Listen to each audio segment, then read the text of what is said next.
401k with company match, life insurance, and disability insurance. They pride themselves on a legacy of 40 years built on integrity and trust. Joining their team means becoming part of a family that values hard work, dedication, and mutual respect. Apply today at schwizo.com. That's SCHWISOW.com. Comfort food, but make it vegan. At Rutabagas, they're serving all your crave-worthy classics. Mac and cheese, loaded nachos, Philly cheesesteaks, all 100% plant-powered and 100% delicious. Catch them at their cozy spot at 70th and Vine, or find their food truck rolling through the streets of Lincoln. So whether you're vegan, veg curious, or just hungry for comfort food with a twist, Rutabagas has a plate waiting for you. Find them on Instagram for their food truck location and specials. Rutabagas, where comfort meets compassion.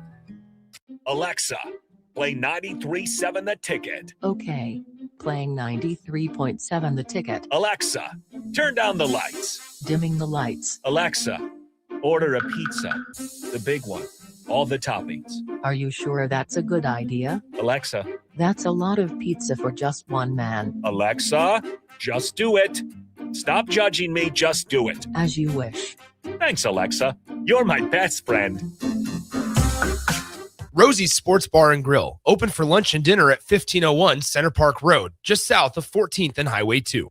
If you or anyone you care about is facing a family legal matter, call Cordell & Cordell today at 1-855-GET-LEGAL or visit CordellCordell.com to schedule your consultation. There's a lot on the line in divorce. This is Joe Cordell of Cordell & Cordell, the largest family law firm in the country, with over 35 years of helping clients navigate divorce. But being big doesn't mean less personal or less local.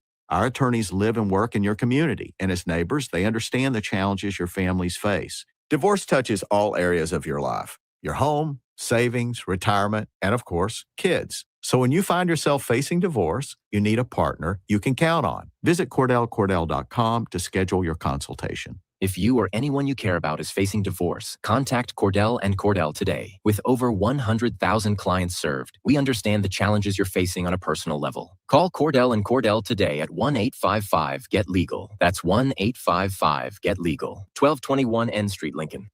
This is Lincoln's home for sports talk on the FM dial. Also online at theticketfm.com. On the internet, KNTK FM Firth, 93.7 The Ticket. You're listening to Bock in the Blackshirt. Terrell Farley. Defending Terrell Farley, who last week in his first start was a holy terror. Number 43.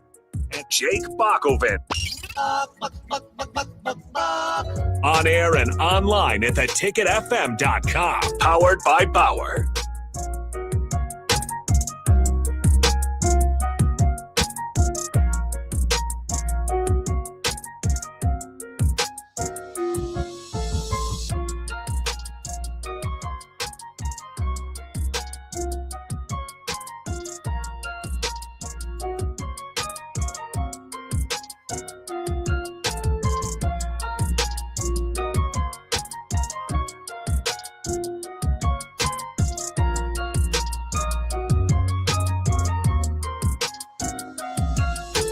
Welcome to Bock in the Blackshirt here on 93.7 The Ticket. It is Monday, December the 22nd, 2025. Bock, was you not pleased this weekend? I was pleased this weekend. I was pleased because Jake Paul got the snot beat out of him.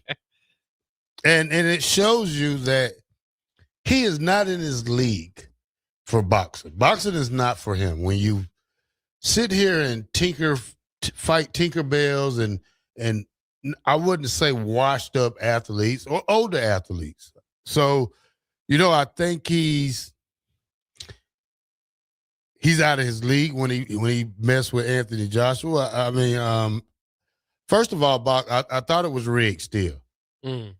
The punches that Joshua threw, he should have been knocked him out in the first round. I knew Jake was in trouble when he started hugging the guy kneecaps. Broke his jaw in two places, Bach. Yeah. Eric, starting early this morning, Bach, he says, "Hey, Farley, how'd your picks do?" Eric, sometimes you just have to sit back and relax and don't probably poke the bear. because I'm the bear, Eric. I'm the big bad bear. Now, Bach, before we get to the picks, which I was very interrupted by Eric, what was your thoughts on the fight, Bach? Well, obviously, I think everybody saw how it ended. Likely wrapping up Jake Paul's career. I mean, from what I've seen from different doctors, we'll see how it kind of plays out. But I've seen doctors, at least people who pose as doctors on social media, saying that they would probably with this broken jaw in two places, say that it's pretty unprecedented to see people come back for this.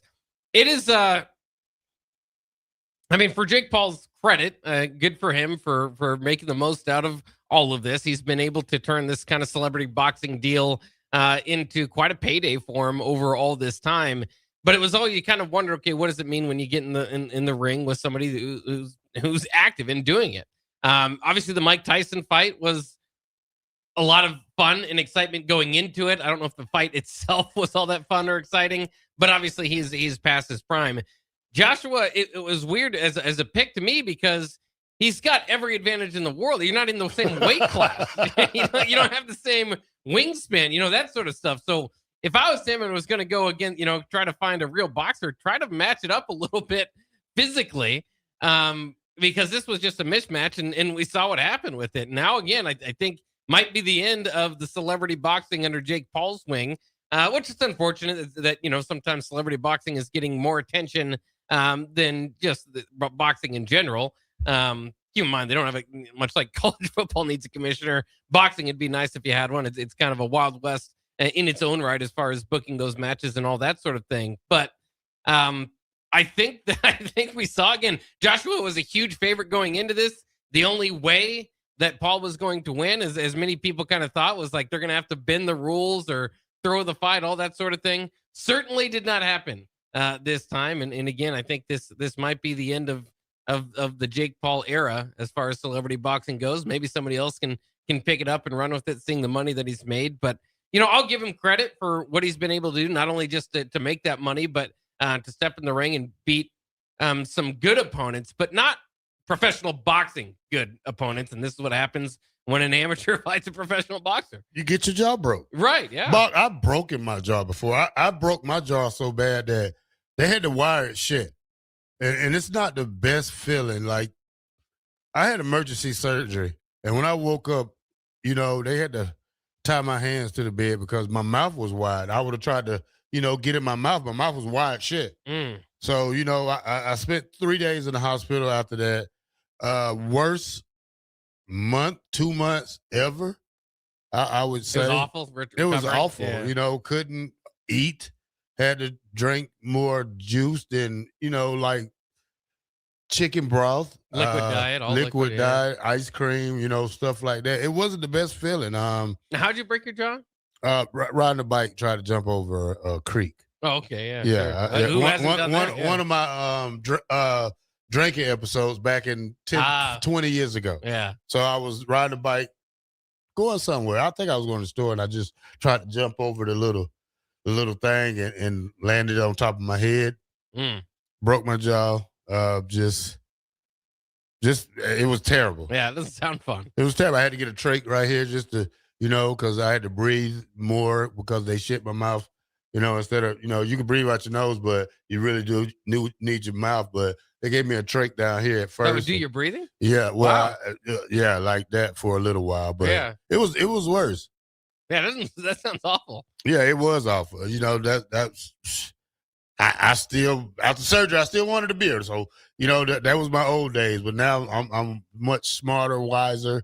It's just things you do, stupid things. You still ride bikes? No. Yeah, I ride a bike. Yeah, you still do it. Okay, I still ride a bike. Yeah. That's the best thing you can do, ride a bike.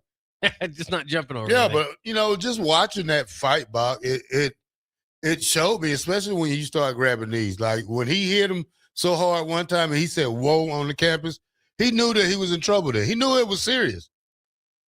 And I don't think a guy like Anthony Joshua would take a fall for money. Even if he did, I think he probably would still beat him. Yeah, I mean, again, I don't know, how legitimate this, the fact that it would get to the fourth round, or sixth round. I mean, it would. So I don't know how likely that would be if he wasn't, taking it completely seriously. But I mean, it is, again, it just kind of is what it is now at this point. It kind of exposes this dream, I guess, of Jake Paul to slowly move up the charts. And you go in there and you face a former heavyweight champion. Again, I never understood, like, when they made the announcement, because he was supposed to have a fight against a much smaller boxer that was also Gervonta Davis, right, who would have also won. I mean, that's a professional boxer that's been a champion in his own right. But at least that makes some sense to me as far as size. Yeah. But as soon as I saw the mismatch, it's just like, there's a reason they have these weight classes. There's a reason that Bud Crawford going up and down these weight classes is a huge deal. And this is why. Yeah, you could tell the Mike Tyson fight was fake. It was fake. It was fake. This made it fake. Yeah. Hey, we got a great show going today. Our guest is outside. We got a good one for you coming up next. Bock, you want to tell them who it is? Yeah, I'm very excited for this. One of the guys on your Blackshirt defenses that really stood out. Obviously, one of the best careers as a Husker, college football Hall of Famer. Just one of the best players to ever suit up in the Scarlet and Cream. Grant Wistrom will be joining us here in the next, 10, 12 minutes or so? 1:30. 1:30, okay. 1:30, yeah. Grant Wistrom will be he will be sitting right next to me and Bock here on Bock in the Black Shirt. Now, Bock, Eric asked a question. He said, how did you go this weekend, Bock? So, Eric, just to let you know, the Black Shirt went 4-0 this weekend. Yep. 4-0. Bock don't like that. See, I can look at his face. I can tell when Bock don't like things because he had this little frown grin on the face. Yeah, it's starting to dwindle. My hopes of coming back in this thing are starting to get worse because I went 2-2 this weekend. So I'm not quite gonna throw in the towel, but it would take quite a comeback for me at this point. So Terrell, you did go 4-0 this weekend. Of course, those being all the college football playoff games. So you did pick Alabama to beat Oklahoma. You picked Miami to upend Texas A&M. Both those things happened. And of course, you picked Ole Miss and Oregon to beat the group of 5 teams, Tulane and James Madison in there. So Kenny, myself, we went 2-2. Again, nobody was picking the group of 5 teams. And the text line, at least sticking there with you. They're right there with you. Yeah. While I am falling behind, the text line now 3-1 this weekend, just 2 games behind yourself, Terrell, for the belt this year. So you have 105 wins. Text line has 103 wins. I have 98. Of course, Kenny will join us halfway through the season, so he won't be able to get that many wins. But important development along those lines as well. Kenny's 2-2 record now gives him a win percentage of 62.8%. Terrell, your 4-0 weekend now puts you at 63.2%. So you might even win the win percentage battle with Kenny here. Thank you very much. Thank you very much. But when we talk about this group of 5, man, I think it proves Nick Saban's case correctly. When we talk about, I don't think Power 5 teams not deserve, but I don't think they belong in college football playoffs. I mean, I think they have their own thing they should have for group of 5 teams. But when you see what happened to Tulane, when you see what happened to James Madison, you could obviously say, Bock, that those wasn't good turnouts. That was like playing a D1 AA or Power 4 team or what we call those teams. Well, yeah. Well, the group of 4, group of 5 team, right, is unfortunate as it is. I like the idea of having a Cinderella. I mean, 2 Cinderellas is probably one too many, but that's kind of the way the math worked this year. Again, they're rewiring, they're restructuring this college football playoff every year. Next year, the ACC champion is going to get in, so it wouldn't matter what happened with that Duke-Virginia game. The only thing that would matter is Duke would be in one of these games rather than James Madison, which I think would at least help to a degree. I just, while I think that every team, what I like about it is that every team in college football at the beginning of the year has a chance to play and win for a national championship, right? I think that's what's the most beneficial about an expanded playoff, whereas back in the day, it's like, man, how can we really add one of these teams into it? The more you put in, more numbers you get into a playoff, the more it's excusable, I think, for me to side with maybe a weaker schedule because of obviously the conference they play in and say, okay, let's give this team an opportunity. Where I would put a cap on it, though, is if these teams aren't undefeated or at the very least one loss against a Power 4 opponent. Not every group of 5 champion every year is the same, right? You go back to the Scott Frost UCF team. We obviously know how Scott Frost played out as a head coach, but that UCF team still, beat Auburn there in the bowl game, and I think of an expanded playoff, they would have been deserving, and I think would have been competitive in the first round. You think about teams of the past that have been in that situation. Certainly Boise State teams of the mid 2000s, Utah before they entered power conferences. But it's not each and every year. And this year, though, I think Tulane and James Madison were good. I mean, we already saw it with Tulane. They already played Ole Miss and had a similar outcome as this. And then, James Madison obviously was just blown out of the gate by Oregon, who didn't play their best game. James Madison was able to kind of score late there to make it look closer than it was. But yeah, I mean, the Cinderella, I hope they don't, the reaction isn't, hey, these teams were awful, let's take them out. I hope that it's, hey, let's make sure the group of 5 team that gets in, let's, first of all, like they're already doing, let's kind of limit the Cinderella to probably 1, because we want more of these bigger matchups. And then make sure that team deserves it. It's not, it's not a 12-2 team that got destroyed by Ole Miss earlier this season. In Tulane's case, 11-2, lost to Ole Miss 45-10. That was their chance earlier in the season. In my mind, to kind of show you belong with the big boys. You didn't need to have to go through this again. So, I know there's a lot of people, a lot of critiques, a lot of frustration, because for as great as this college football playoff week was, I think a lot of that comes down to Alabama, Oklahoma, and Miami and Texas A&M. So only half of your games were competitive. They're also, I think as people start to kind of love this first weekend, is what they love about is the home playoff sides, right? And if you're cutting those games in half, like especially this year, to where 2 of them are hardly watchable, of what kind of makes college football playoff first round exciting is having those home playoff matches. It's a really rough look. So I think here from the college football playoff, as always, as was the BCS system, as with any system that's going to try to determine a champion out of 140 teams, you're going to have to critique it every year and really try to narrow it down and see what you can do moving forward. But my biggest takeaway is make sure these group of 5 teams deserve to be in, don't get in based off of technicality, which is what happened this year. Yeah, I like what Brad from Baldwin said. He said 2 best Power 5 teams should have a play-in game to make the playoffs. I think that's probably one of the best ways you could do it. But we definitely don't need 2, because we could have gave that slot to a more competitive, probably a Vanderbilt team that we talked about, or a Notre Dame team that we talked about. So, it's all about, the matchups. And we're not going to have no key upset this late in the season, especially by a Power 5 when a team like Miami or a team like Ole Miss is hitting all cylinders like that. Yeah, I think at some point there is with a 12-team playoff, or if you're going to expand beyond that, I think there's room for a Cinderella. I think that can be a fun part of the tournament, some fun part of the fun. I do agree. I mean, I do think having the 2 best group of 5 teams play to get in would be fun on its own right. And I do think at some point you'll see an upset, but again, there has to be that level of team. Has to be basically an undefeated team. Again, if you have one lot, like Boise State last year is an interesting example even on its own right, because Boise State was probably the type of team that I'm talking about here that deserved to get in. Their only loss, remember, last year was to Oregon going into that thing. But then when they play Penn State, it was a mismatch. Yeah. So even then, even Boise State of last year was a decent enough argument.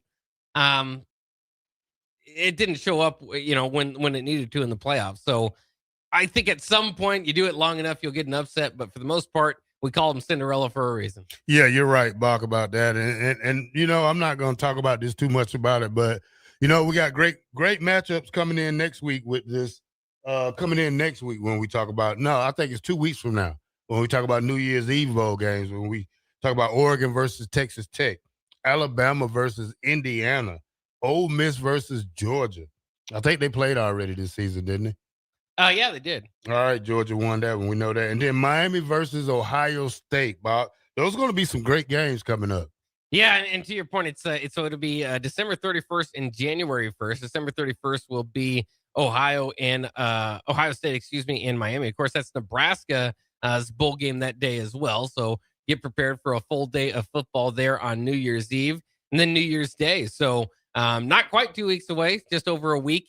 In a couple days, we'll get back into the action. And this is where it comes down to, right? And at this point, outside of Miami beating Texas A&M, and I suppose Alabama beating Oklahoma, you've got a lot of the top seeds, a lot of the top teams that we realistically think are the top teams in college football. And I think those top 4 teams, and maybe top 5, put Oregon and Texas Tech probably in the same category, are the top 5 teams in college football. So I expect them to move on, but that's where the exciting part. Can Alabama, as odd as it sounds, play spoiler to Indiana's special season? Could Miami do it to Ohio State? If Miami does, you got an opportunity maybe with Georgia in the semifinal for a Carson Beck matchup against his old team. So plenty of intrigue still. Obviously, the Big Ten well represented. The SEC just as much well represented as well. We'll see. The ACC and Big 12 both have a team left, and we'll see how this plays out. But I think if you start at the beginning there and you kind of say, how is this going to break down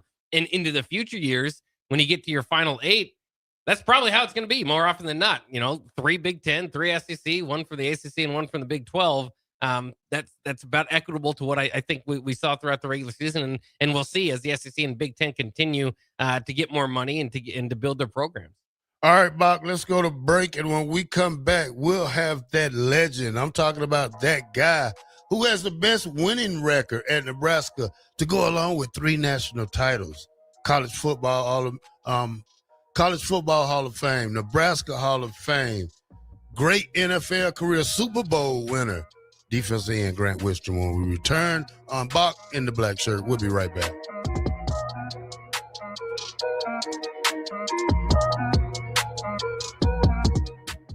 It's that time of year when one episode turns into just one more season, when dessert turns into dinner, and time doesn't exist until the clock strikes midnight.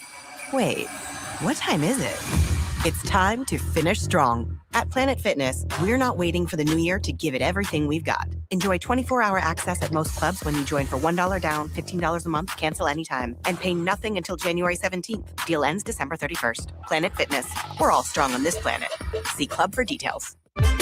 It's basketball season, and Salt Mine City is your pregame and postgame headquarters in the Haymarket for craft beers and great food. Get ready for the game with their big, fatty 7-ounce hamburger or try a Reuben sandwich served on Blackstone rye bread. And don't forget their beef or chicken nachos with guacamole, sour cream, jalapenos, and more. Wash it down with one of their 12 beers on tap, including the popular Single Axle Light American Lager. Salt Mine City, your basketball headquarters, now open at 2 p.m. Monday through Thursday and 11 a.m. Friday through Sunday at 8th and R. Are you looking for an exciting new way to put your skills to work? Explore new career options in the fintech industry at Currency, a Sandhills Global company. We offer full-time positions in financial sales, compliance, operations, and other fields. We also offer a 4.5-day work week, an attractive benefits package, and opportunities for advancement. Put your motivation to work and grow with us at Currency. Visit gocurrency.com/careers to learn more. Empower a child today with the Teammates Mentoring Program by building a relationship based on strengths and chart a brighter future 1 week at a time.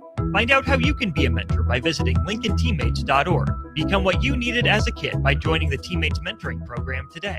Mike, I've been thinking our house could really use a makeover. How about new siding? I've been thinking the same thing. Have you heard of James Hardy? Yes. Sarah down the street had Roofing Service Company install James Hardy siding on their home, and they love it. Roofing Service Company does have great reviews. They took her through the design process and made everything super easy. Roofing Service Company offers expert design and installation. Couple that with James Hardy's durable products and variety of colors, you and your family will love your exterior remodel. Just visit roofingservicecompany.com.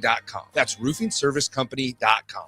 At Parkview Animal Hospital in Lincoln, it's not just their professional care that sets them apart, but their warm staff and state-of-the-art facilities. Whether it's for a routine checkup or a comprehensive medical procedure, at Parkview, your pet isn't just another number, but a valued member of their caring family. Visit them at pahlincoln.com today and in person just south of 14th and Pine Lake Road. Parkview Animal Hospital, your pet, their passion for happier, healthier, furry friends. Comfort food, but make it vegan. At Rutabagas, they're serving all your crave-worthy classics. Mac and cheese, loaded nachos, Philly cheesesteaks, all 100% plant-powered and 100% delicious. Catch them at their cozy spot at 70th and Vine, or find their food truck rolling through the streets of Lincoln. So whether you're vegan, veg curious, or just hungry for comfort food with a twist, Rutabagas has a plate waiting for you. Find them on Instagram for their food truck location and specials. Rutabagas, where comfort meets compassion. The clock's ticking at Landmark Implement's annual inventory reduction sale. For a limited time, get 2.9% financing for 18 months, followed by 6.35% on selected equipment, including air drills, combines, planters, sprayers, 6 through 9 series tractors, and windrowers. No auction, no waiting, just direct access to the machines you want, priced to move. Inventory won't last, and neither will these rates. Visit your nearest Landmark Implement or shop online at landmarkimp.com and experience the Landmark difference. Advanced Medical Imaging is the largest radiology group in Nebraska, located in Lincoln at 7601 Pioneers Boulevard. At Advanced Medical Imaging, they utilize state-of-the-art technology and blend it together with their compassionate, skilled team to guide you through every step. Whether it's an MRI, CT scan, or X-ray, their precise diagnostics help your doctor deliver the best care plan for you. Choose clarity and comfort in your life by choosing Advanced Medical Imaging, located at 7601 Pioneers Boulevard and online at amimaging.com. Hi, Sean Callahan here of HuskerOnline.com, inviting you to join us here on 93.7 The Ticket every Saturday morning now. In our new time, we're on from 8 to 9 with the weekly Husker Online radio show. We'll give you the latest in recruiting. We'll talk about what's going on with both football, basketball, and we'll probably share a few stories from the inside. It's every Saturday morning right here on 93.7 The Ticket. It's the Husker Online radio show from 8 to 9 a.m. You're listening to Bock and the Blackshirt, on air and online at theticketfm.com.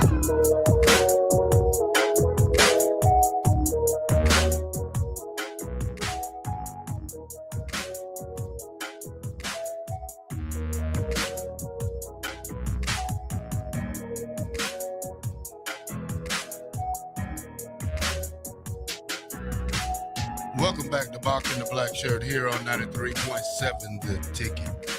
All right, Bock, turn that music down some, Bock. Let me get my intro in. I got to talk about this guy. This guy right here, Bock, this is a guy I played with for 2 years, man. And most of the time, this guy was helping me out. I mean, this is what a true teammate is when I talk about this guy right here. I always say that when we talk about, hey, pick your best Nebraska team ever, or, your all-star team. And I always say, when it comes to the defensive line, I'll stick with the 95 defensive line because I trust those guys. I wouldn't want 4 other Huskers that I don't know to play with because I played with 4 excellent guys on the defensive line. All right, Bock, get ready to read his intro over there. But the guy with the best record ever as a Husker, I think when we say he only lost, 2 games? 2 games. 2 games his whole career, and partly my fault. I'll take the blame for that. But, Grant Wistrom here, man, when we talk about him, Bock, tell the people about him. They know about him, but tell the people in Ticket Land. Well, yeah, you've got a nice bio here, so I can run down through them all here. College Football Hall of Fame Class 2009, Nebraska Athletics Hall of Fame Class 2019, Orange Bowl Hall of Fame Class, of course, drafted by the St. Louis Rams with the 6th pick of the 98 draft. Member of 3 Nebraska National Championship teams from 94, 95, and 97. Lombardi Award winner, 2-time All-American, 2-time Bronco Nagurski Player of the Year finalist. The list kind of goes on and on, so I don't want to take up the whole segment reading off your awards, but very accomplished Grant Wistrom, of course. And when you're on good teams, good things happen, and I was just very fortunate to come here at a time where it had a couple runs. We're at national championships and fell short. So when we got here, the table was set. You had a great group of senior leaders. And if you just walked in and did what they said, you're going to have success. Coming from Webb City, Missouri, right? Mm-hmm. Who recruited you and how it all started with you in Nebraska? Ron Brown recruited me to Nebraska. And they were, at the top of my list. And my 5 finalists were Michigan, Miami, Oklahoma, Stanford, Nebraska. And my first trip was to Michigan and just loved it. And it was like, this is where I need to go to school. And came home and I told my dad that. And he said, well, gave people commitments. You're going to go see their school. So we're going to take all of our trips before we commit anywhere. And I said, all right, that's fair. Came to Nebraska. Didn't have a great time on my trip. I don't think anybody really has a good time because it's cold. It is cold, but I'm not unfamiliar with that being from Missouri. But yeah, they set me up with Trev as my host, and Trev, not going to talk bad about him, but Trev likes Trev, and Trev was on his way out, and Trev was going to do what Trev was going to do. So I didn't really have my best visit here. So when I left, I was like, nah, I liked it, but it's not for me. And a few weeks later, Coach Samuel, who's the defensive end coach, called my dad, and he said, hey, Ron, just want to see what Grant's thinking.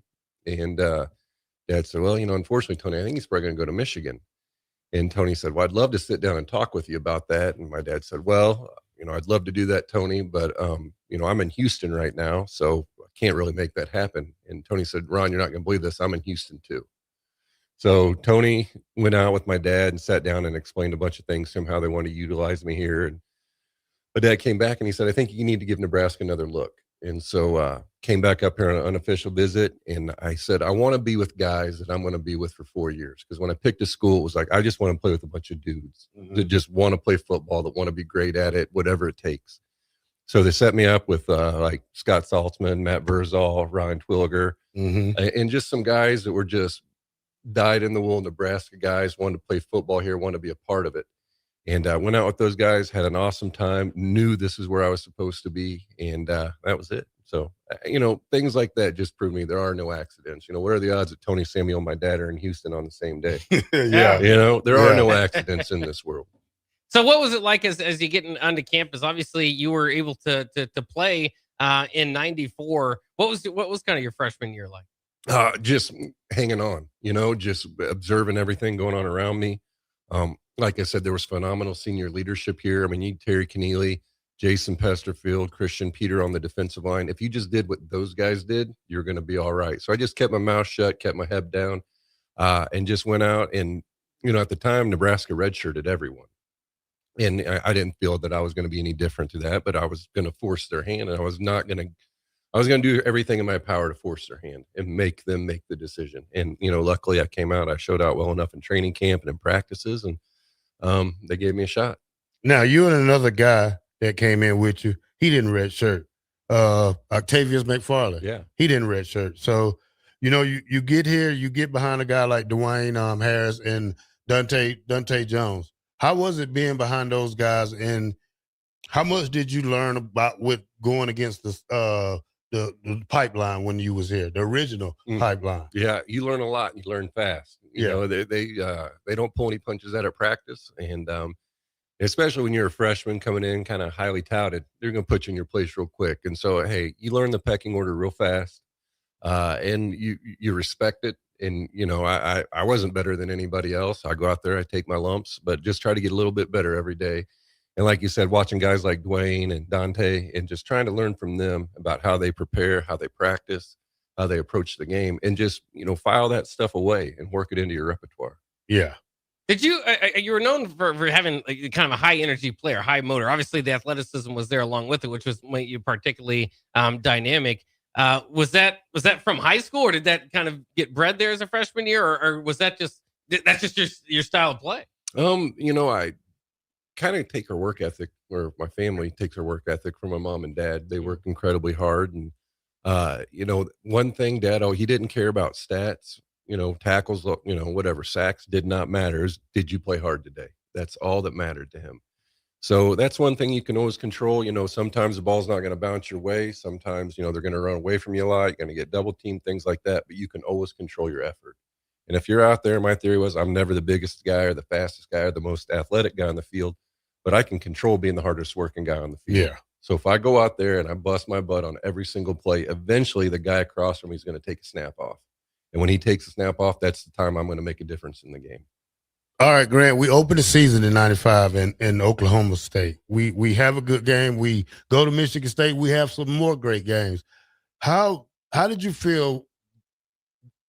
How did you feel the difference between the 94 black shirts and the 95 black shirts? Because now you're a starter, and now you get to go every play instead of waiting a couple of series to go in.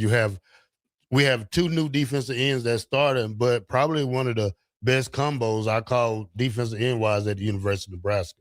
Yeah, we were set. We were set, and like I said, we had a great group of guys to learn from the year before in '94. So a bunch of young guys who are hungry, come in and prove that we could do it too. And we just hit the ground running. And there was, I don't even remember really even celebrating the '94 national championship all that much. I'm sure we did, enjoyed it a lot, but it was almost an immediate turnaround to flipping the page. Like, hey, that's over. We got to, if we want a shot at this, we got to do, we're starting back at zero with everybody else. So whatever we did last year, we just have to do it again, but do it better. And everybody bought in. And that was the beauty of the program here at the time. Everybody sold out. Everybody was rowing in the same direction. Everybody had the same goal, and it was national championship or bust. Anything less, and it wasn't just the players, equipment staff, the coaches, the administration, people in the football front office. It was the academic support. It was everybody headed in the same direction for one common goal. Now, what was it like? I gotta shout out for Terrell Farley here. What was it like to add Terrell to that defense? How long did it take you to realize, man, this guy's really gonna help us out? That it came quick. It came real quick. I know, he didn't get start right away when he got here, but he earned it quickly. And Terrell's always a guy that and it's not by accident. You're always in the right place at the right time, and that ain't accident, man. Well, I think I squeeze through a little places that people can't go. Right. And, it's just, I followed y'all lead. I mean, playing with y'all, it made it more easier for me because, as I watch teams now, they defensive ends are not like y'all. They're not built like y'all. They don't demand that two what they call a double team block. They don't get a hand on people like they say. If that's guy going to block down, at least give him a hand going down and push him down, and then close down with him. So playing with you guys made it a lot more easier. And then especially with the back four we had back there, because this was a seasoned team right here when I talk about, trying to come in. And I still think this day that Twilliger was one of the best helpers, and, having Doug Coleman and Phil Ellis. So this wasn't me talking about me coming in. It was just talking about me helping out a little bit more. And I think, when we threw that into it, it made us a more dangerous team. Now we've had our close game. We had that Washington State game where a guy that broke on us on the first play of the game for like 80 yards. And it left us scratching our head. So, we grouped together and we grouped up and we still went out there. Now it's things I don't see like in football today, like we did. Like, after the first series, I don't see teams grouping up. How we grouped up as a team, the first series of the game, and coach will ask you, what are they doing different that we didn't show y'all? And teams are not doing that now. And I don't know if it's coaching. I don't know what it is, but they seem not to be on the same. They don't be on the same page like we used to be. Yeah. And I think that's missing, and that's part of the development, I think, of players. And I think that's a huge part of what's missing in the game today. And with the reality of football, especially now with the portal, coaches don't have time to develop those relationships to be able to, and you got to coach people hard. Yeah. You can't always just be, slapping somebody back, hey, you'll get it next time. You got to coach somebody hard. But in order to do that, you need to have a relationship with them and history with them. And that's just not here in this current environment. And I think, all of us old heads talk about it was better back then, but I truly believe it was better back then. Bach and I were talking earlier, the only thing that I'm jealous about kids having that we didn't have was an opportunity to have a home playoff game. Yeah. Because that would have, and not that we'd ever had one here, because we would have been the number one team in the country. Yeah. But, the opportunity to have that here, I can't imagine, because it was crazy here, every game that I ever played in. But I can't imagine a game in December here with playoff implications on the line, what the environment would be like. What I can't imagine is, somebody paying me $1 million in college, to play football, and have it easy like that, because we call ourselves cavemen because of what we went through. We had to struggle to eat on Sundays because they didn't feed us on Sundays, but we made it as grown men because that's, it's just, that was in us. So when we talk about football today, it's not on the same level as our football. And I walked, daughter plays soccer here now, and I walk into her dorm room and I'm like, this is nicer than my apartment when I was playing in the NFL. I'm like, where's the struggle? There's no struggle anymore. Everybody, it's just everything is given to them. All right, Bock, let's go to break, and when we come back, we'll talk more with Grant. We'll talk You know, how did his daughter and love it being here? The same school that her father went to. We'll talk about that next on Bock The Blackshirt, 93.7 The Ticket. We'll be right back.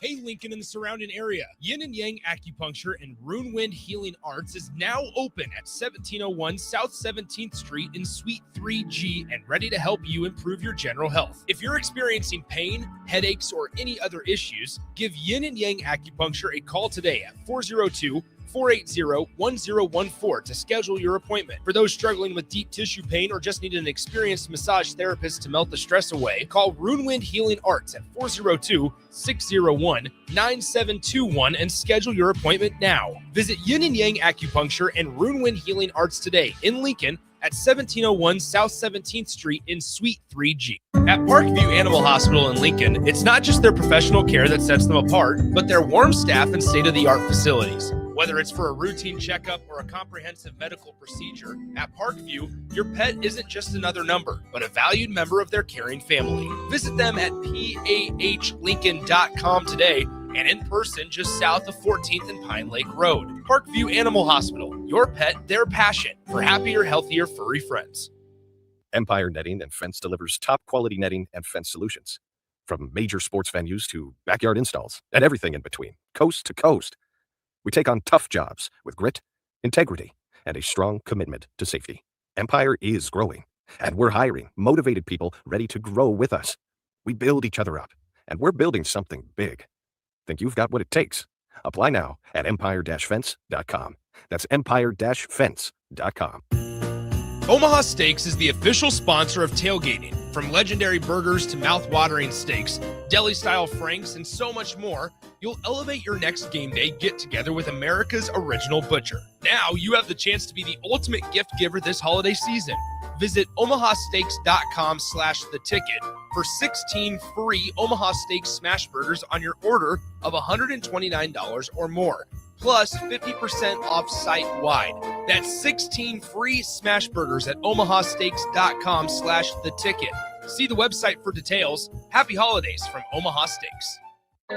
At Raising Cane's, we focus on being the best at one thing and getting it right every time. Which is why every chicken finger meal we serve is marinated, hand-battered, cooked to order, and made just for you. Quality isn't complicated, and our menu is proof. Raising Cane's chicken fingers, one love. Skip the line and order with our app or online. Comfort food, but make it vegan. At Rutabagas, they're serving all your crave-worthy classics. Mac and cheese, loaded nachos, Philly cheesesteaks, all 100% plant-powered and 100% delicious. Catch them at their cozy spot at 70th and Vine, or find their food truck rolling through the streets of Lincoln. So whether you're vegan, veg curious, or just hungry for comfort food with a twist, Rutabagas has a plate waiting for you. Find them on Instagram for their food truck location and specials. Rutabagas, where comfort meets compassion. Time for a new heating and cooling system? Get the options, brand, and efficiency that best fits your family and your home. Call Bryant Air Conditioning, Heating, Electrical, and Plumbing. Rashawn Jackson here for Bauer Underground, who has been serving local contractors and utility contractors all across the state since 1997. When you see the black and white trucks, you know the baddest dudes in the business have arrived. Bauer is currently looking for equipment operators, laborers, diesel mechanics, and aerial linemen. Join the brotherhood built on hard work, authentic people, and pedigree of success. Bauer, a family-friendly company who reminds you, go Big Red! When it comes to concrete, Stevens & Smith Construction doesn't stall. They go for the takedown. As Nebraska's full-service concrete contractor, they stay in bounds, hold inside position, and never forfeit quality. Whether it's foundations, flatwork, or concrete coatings, they elevate performance and pin down results that win every time. Stevens & Smith Construction is a proud sponsor of Takedown Tuesdays on 93.7 The Ticket. Because when it's time to wrestle with concrete, Stevens & Smith Construction slams expectations. Select Plumbing and Utility has been serving Lincoln and the surrounding area for 14 years, and they're not slowing down. Select Plumbing and Utility handles all your plumbing needs, from faucets and water heaters to full renovations, and they can even help with your heating and cooling needs. They're also Lincoln's underground experts, repairing and replacing broken underground water and sewer lines since day one. Contact Select Plumbing and Utility today at 402-560-6197, assuring excellence in every situation, opportunity, and challenge. That's 402-560-6197. The clock's ticking at Landmark Implement's annual inventory reduction sale. For a limited time, get 2.9% financing for 18 months, followed by 6.35% on selected equipment, including air drills, combines, planters, sprayers, 6 through 9 series tractors, and windrowers. No auction, no waiting, just direct access to the machines you want, priced to move. Inventory won't last, and neither will these rates. Visit your nearest Landmark Implement or shop online at landmarkimp.com and experience the Landmark difference. You're listening to Bock and the Blackshirt, on air and online at theticketfm.com.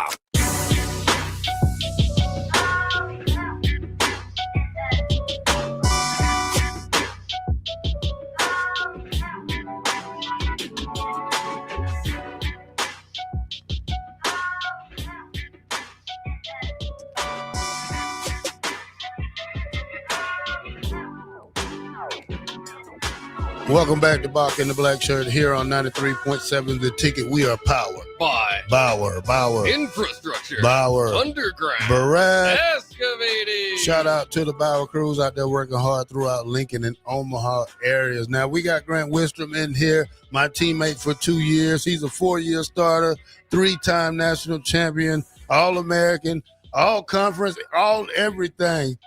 Grant, now, your daughter goes to UNL.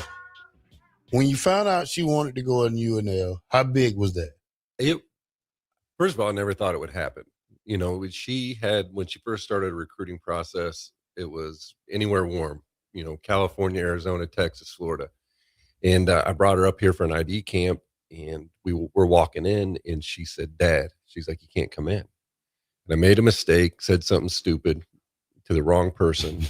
And I said, Charlie, I go, we're in Lincoln, Nebraska. I can do whatever I want to here. And right there, she just put a big X through Nebraska because she wants to do it all on her own. Yeah. But then the reality of mom's not a, 2-hour car ride away if I'm in California or, Arizona, that really started to settle in. And, she just came to us and she's like, I want to go to Nebraska. And so I was ecstatic. I had to control my excitement. But so excited, so proud of her. And just, not playing here, but just the person that she is. She's an outstanding young woman. And just, she loves it here. She's had a great time, got to play summer freshman year. Loves Coach Walker, loves the girls. And it's an awesome collection of young women that play soccer here. On their recruiting trip, just sitting down at a table, every one of them look you in the eye, have a conversation with you.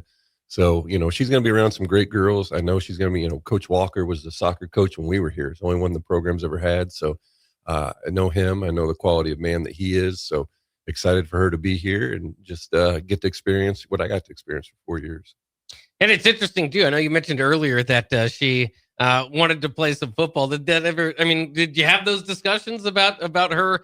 Obviously, women playing football is growing here in the United States, but obviously there's still a lot to consider there. Yeah, and she wanted to play tackle football, not flag, and she would have been pretty good at it. But I coached high school, and we had a girl on our team, and she's the type of person, she wouldn't want any punches pulled on her. She wants it all. And I'm like, Charlie, you're a girl out there, you're gonna have a target on your back. So we didn't ever let that happen until like her sophomore year of high school. I think it was, or a junior. I was coaching back home, and our kicker, we didn't really have one. We're at a Sunday meeting, and the coach was like, can she kick a football? And I said, I've never seen her do it, but I know she'll try. She came out, kicked some footballs, and they signed her up then. So she ended up kicking for us for 1 year. Wow. So she did get to play football. That's awesome, man. Now you're back in Lincoln. Champs. What is Champs? Champ is a roofing company that I own with a few other people here based in Lincoln. We serve about a 3-hour radius, and we've been open about 2.5 years now, doing really well. So I spend my days going out talking to insurance agents, just spread the name on our company. And Usually end up talking more football than roofs, but that's a good thing. I know a hell of a lot more about football than roofing. So, but it's been fun. It's given me an opportunity to get back out, meet a lot of people that cheered for me for a lot of years and shake hands and just, say thank you back to them. And then also we're doing a great job in the community, giving people a great service, and we do a great job. So it makes it pretty easy to go out and sell ourselves. All right, Bob.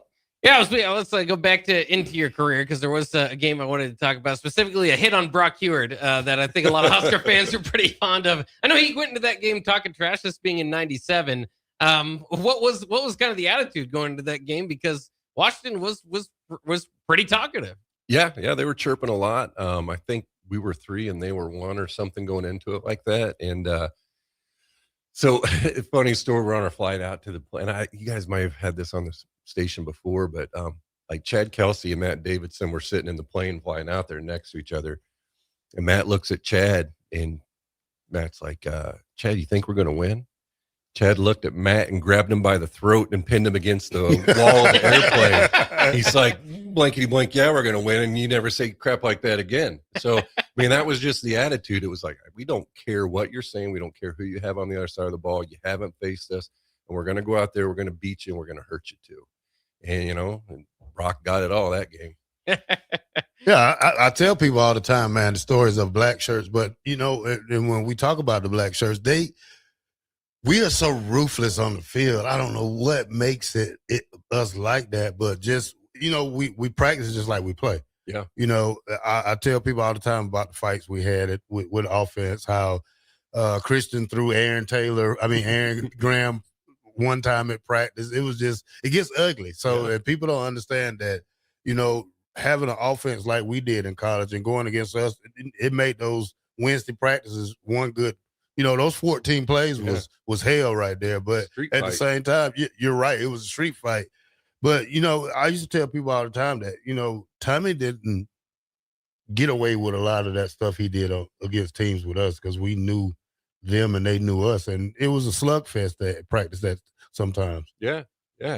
And it would be a literal fight. I mean, people like, you guys like practice hard. No, we fought just straight fight sometimes out there. But when you walk off the field, none of that carried into the locker room. Yeah. It was all like, we're out here playing our hardest. We're all alpha males out here doing our best, want to be better. I got beat on this play, well, I'm going to come out twice as hard on the next one. And that's not going to happen again. So, flare-ups did happen. Coach didn't always appreciate it. Some of the other coaches did. Yeah. And those coaches would let it go a little bit more when Coach Osborne wasn't around. But it was just the character of the team. We never had a top 20 recruiting class when we were here, ever. And it was just, 2- and 3-star guys that love football, that had a chip on their shoulder and had something to prove. And, you sprinkle, a few great athletes like you in there, Terrell, and, you've got the makeup of a good team. Yeah. Somebody asked the question. They said, what kind of conditioner do you use? Conditioner? Yeah. Oh, I've got a routine. At the risk of getting away my man card, I'm going to hold on. It's taken me years to tame this mane, for sure. Now, you say in your rookie year, didn't you have a pretty good afro going too? Yeah. Had cornrows for a game.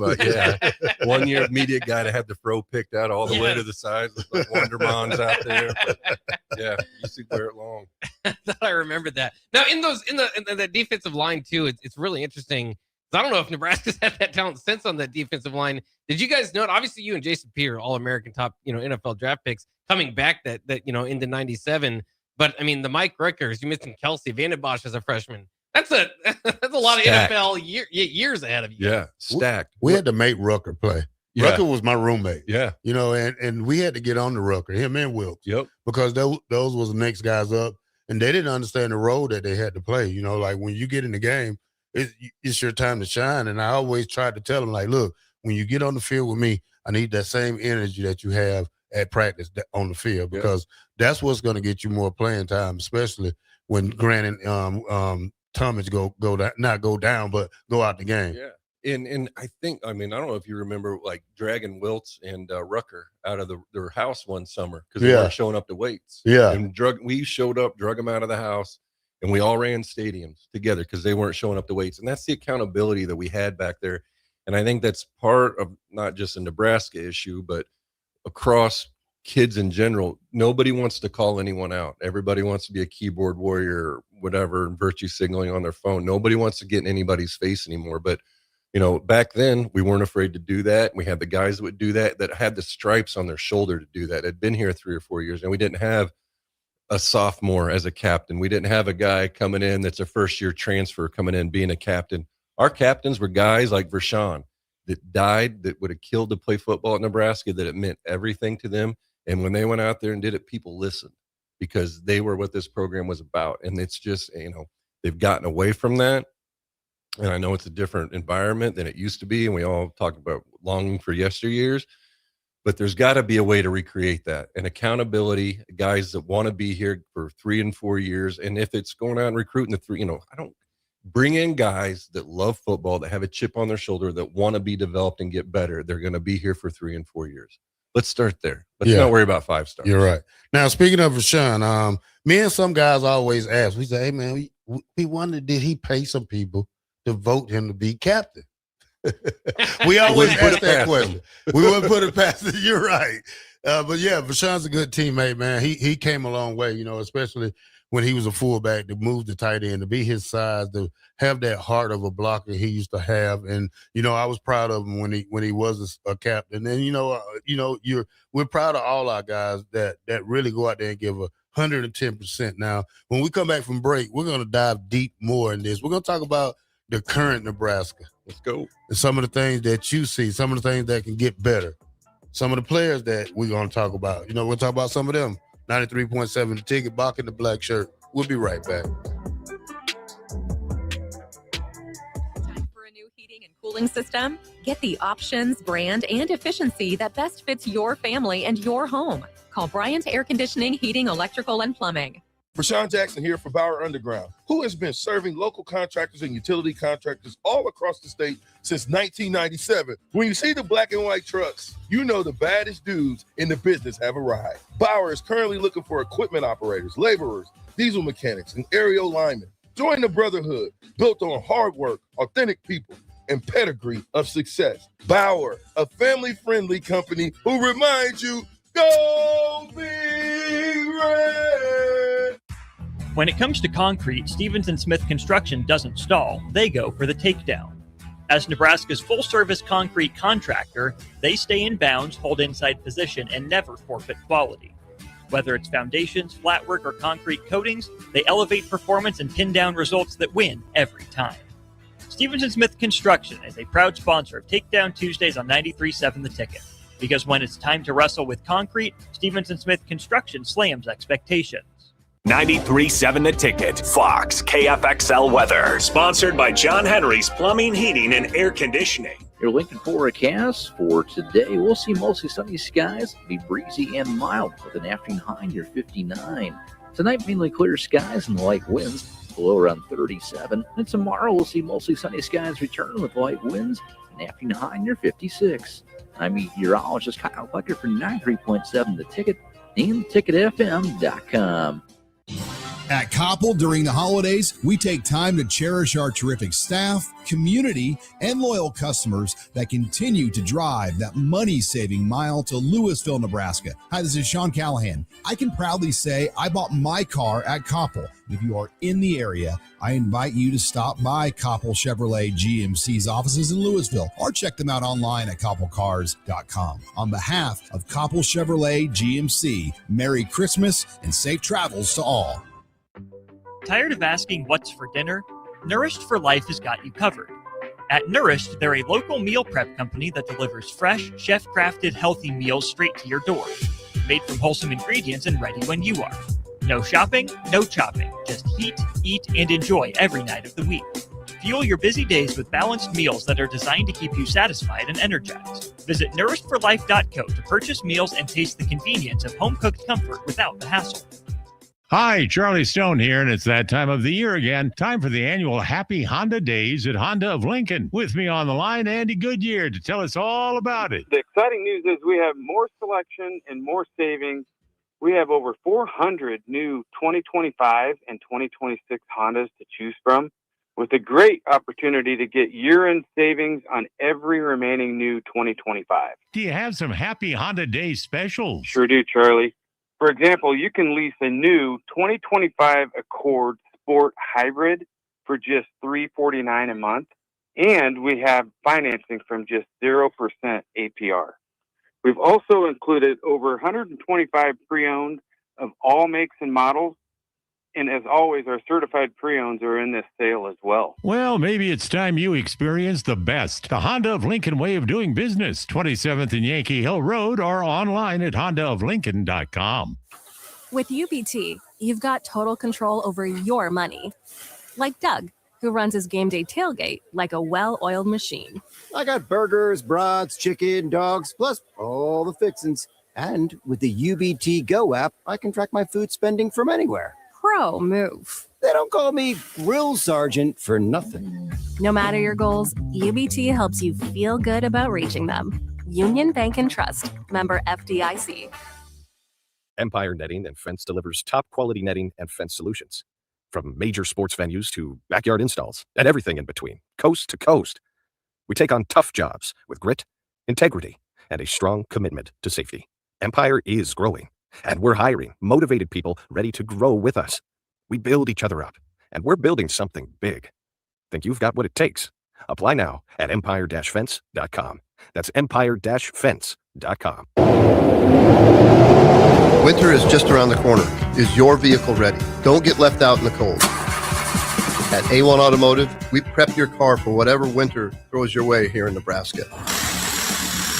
For battery checks, brake inspections, tires, heaters, whatever your car needs to keep you and your family safe on the road, we've got you covered.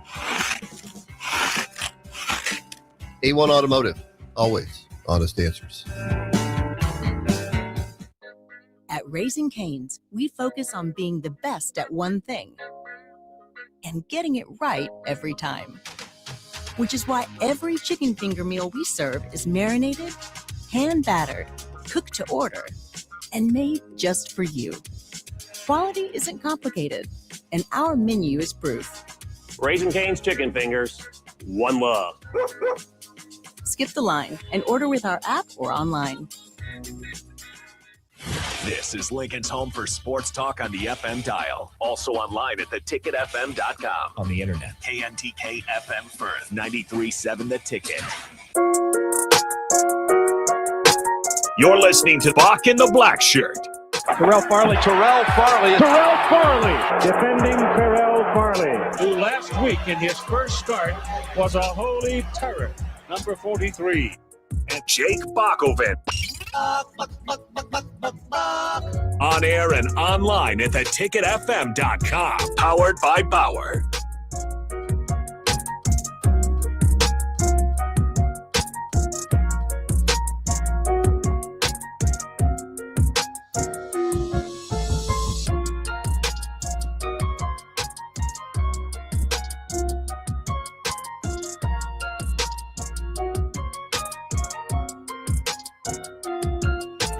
Welcome back to Bock the Blackshirt here on 93.7 The Ticket. We got Grant Wistrom in here today, three-time national champion, college football Hall of Famer, Nebraska Hall of Famer, Super Bowl champ. I forgot to ask you, man. You played with one of my guys in the Rams, Leonard Little. Oh my dude. Yeah, LL. I met Leonard Little. I was in Coffeyville. I went to Independence. So I went to go see some chicks in Coffeyville. And about 10 of the young guys ran outside and they were talking smack to me. So this big guy comes out. You know, he looks like just ripped everywhere. Right. And he said, "Terrell, that's you?" And he told him to leave me alone. So me and Leonard was friends after that. And, I got a chance to hang out with him down there. Now, you was a teammate for a couple of years. How was that experience with him? He's a good dude, man. Yeah. I love LL. Funny, he came in, like we both came in together in the 97 draft, and it was right after we beat Tennessee in the Orange Bowl. Mm-hmm. And he told me we didn't play real football because we didn't throw the ball. I said, man, when you're beating somebody that bad, you don't really need to throw the football. But, I love LL. Good dude, great teammate, played hard.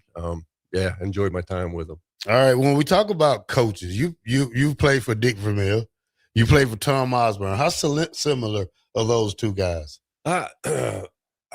One thing they have in common is they care about you more as a person than they do as a player. 100%. I still get calls from Coach Vermeil, still get texts from him.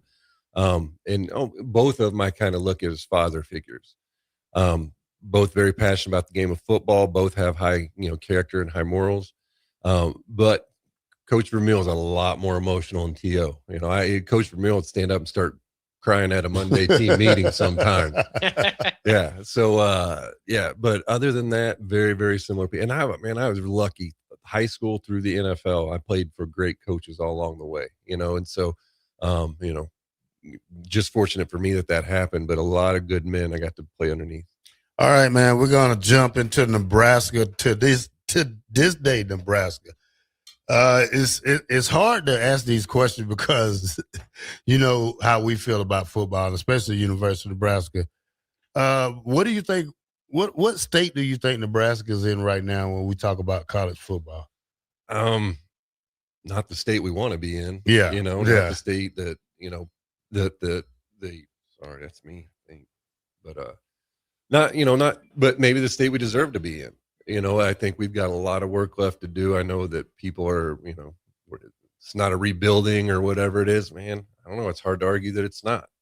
I mean, we've got a long way to go. We don't have the horses up front. We've got a young quarterback, and I think a lot of TJ Lateef. I think he's going to be good. But, yeah, it'd be great to have somebody come here and press him a little bit, And that's the one thing, I've heard rumors. I don't know how true it is, but sometimes there's not open competition at positions on the team. And that's bull. If you can pull Tommy Frazier from a national championship game, you're telling me you can't have an open competition at any position on the football field? Yeah. I don't understand that. And I feel that players are complacent here because no matter what they do, the fans are going to cheer for them.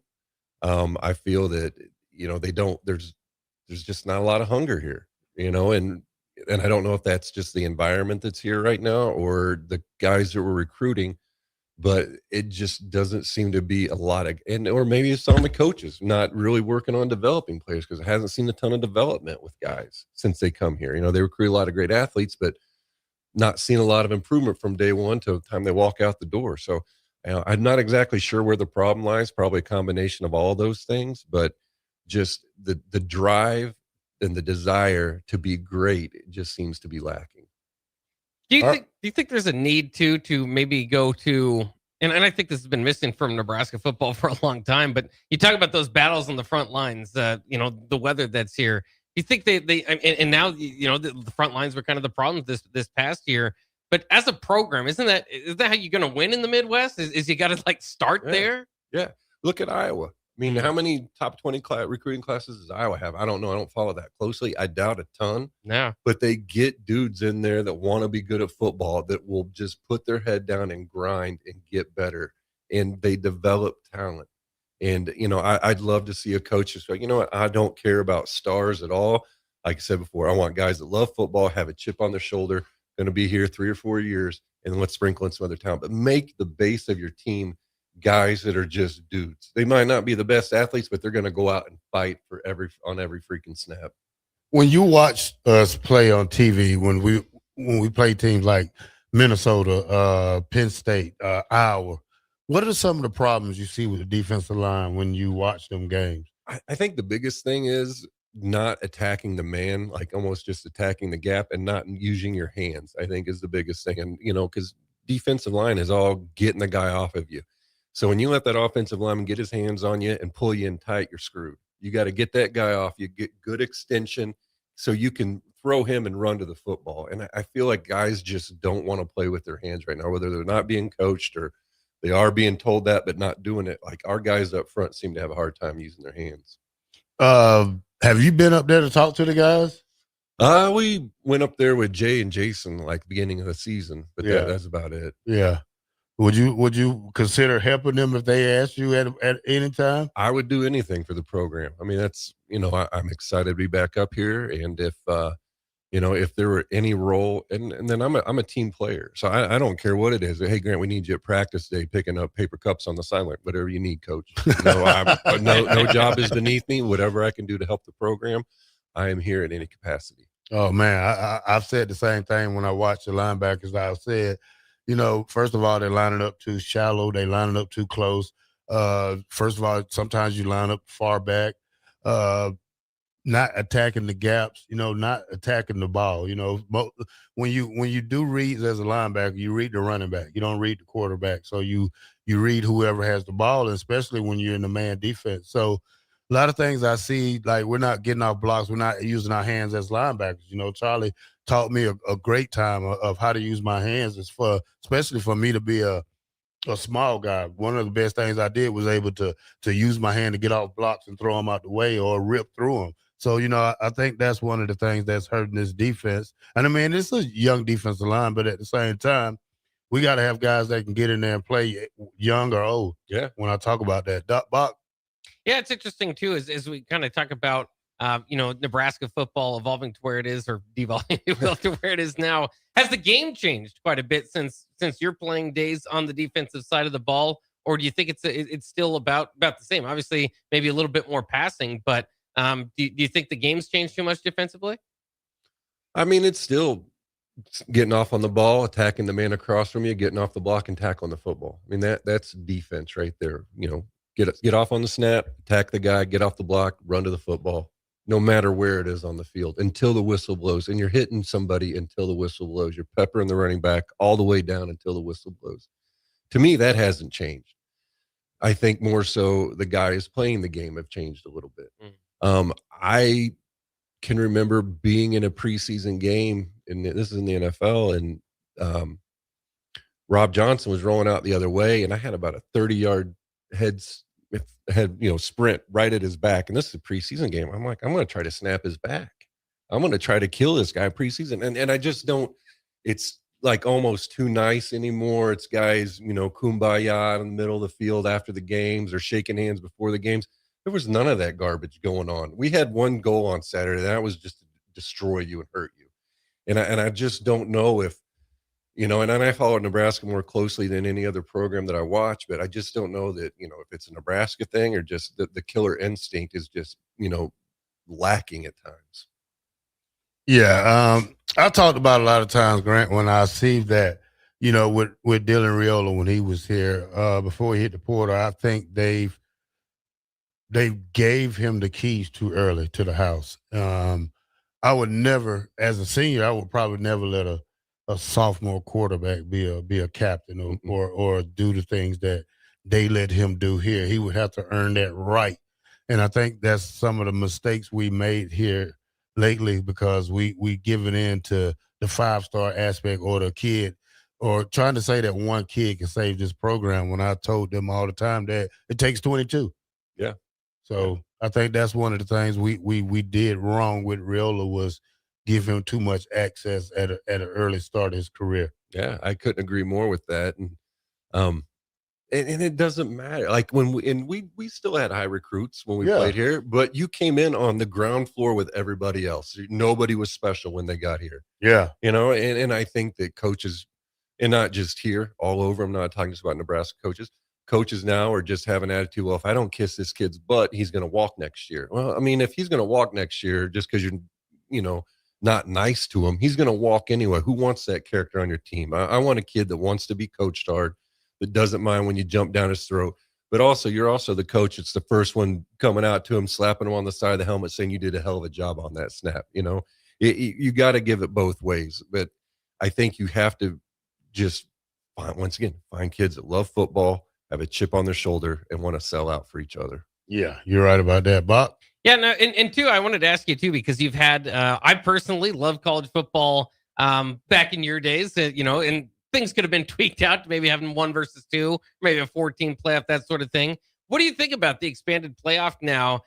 Because you've won in both ways, right? In college, you were winning when you kind of the traditional, Orange Bowls and Fiesta Bowls, whatever it came down to, and then in the NFL, you won with the playoff. Do you have a preference?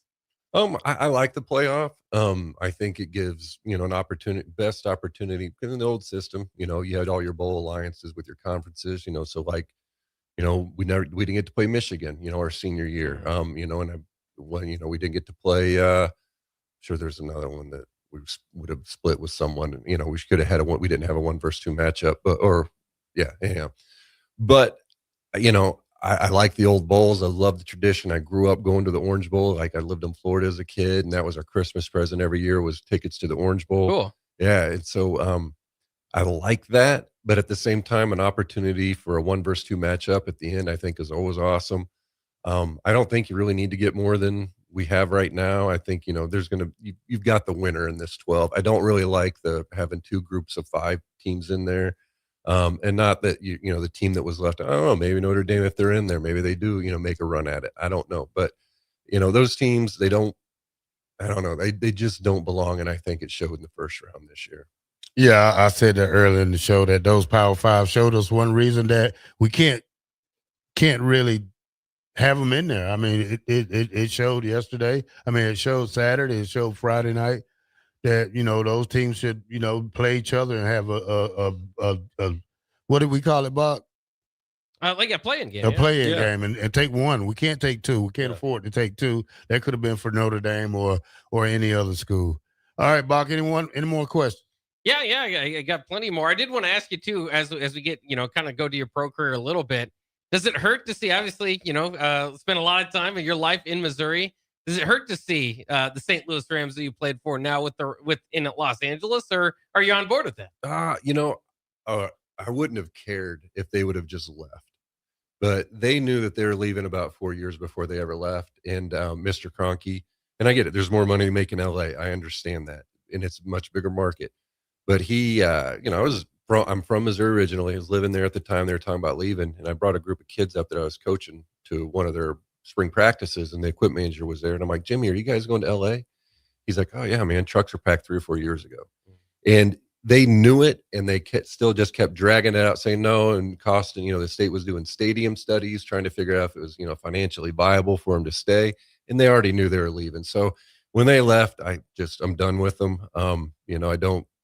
They don't call me. I'm not really calling them. I don't get a Christmas card or anything. So I'm a Chiefs fan now. I got to find somebody close to cheer for. So it's, outside of this year, it's a good time to be a Chiefs fan. Yeah, no, I don't They got beat yesterday, didn't they? Yeah, they did. Yeah, they're done. Bock, your Cardinals got beat by my Falcons. So well, I'm the real winner here because I get better draft position out of that. But yeah, I was gonna also ask if we just had to throw it at maybe make you pick between your children. Rams, Seahawks. What was your favorite part of your career? I'd say Rams. Just being a Midwest guy, getting to play. When I first got drafted by the Rams, I was like, oh man, because they're the losingest team in the previous decade in the NFL. They're in Missouri. I'm like, I'm from Missouri. I'm a young kid. I'm like, man, I could end up in New York, California, Texas, someplace really cool. I got drafted by the Rams, and I'm like, well, I guess I'm moving to St. Louis, to the worst team in the NFL. But first year I lost more games my first year in the NFL than I had in college, NFL, and Pop Warner combined. Yeah. So that first year was tough, but then going into the second year, Kurt Warner comes out of nowhere. You trade for Marshall Faulk, draft Torrey Holt. You've already got Isaac Bruce and Orlando Pace. Yeah.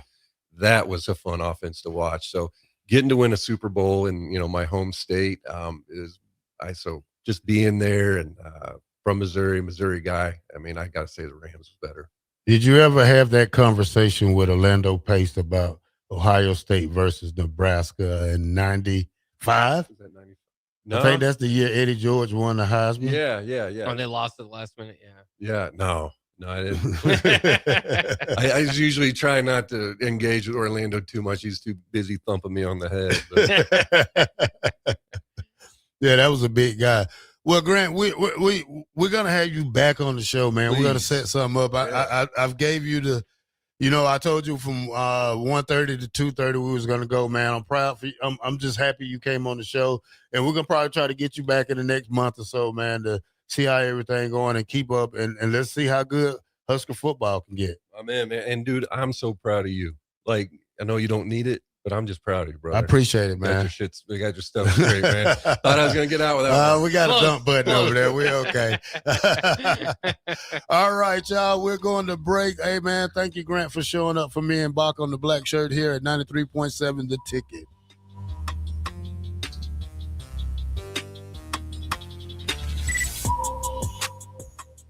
Sometimes good people make mistakes. When you find yourself in need of an attorney, call Liberty Law Group. The attorneys at Liberty Law Group will defend you in court and protect your freedom to get you the best possible outcome and the justice you deserve.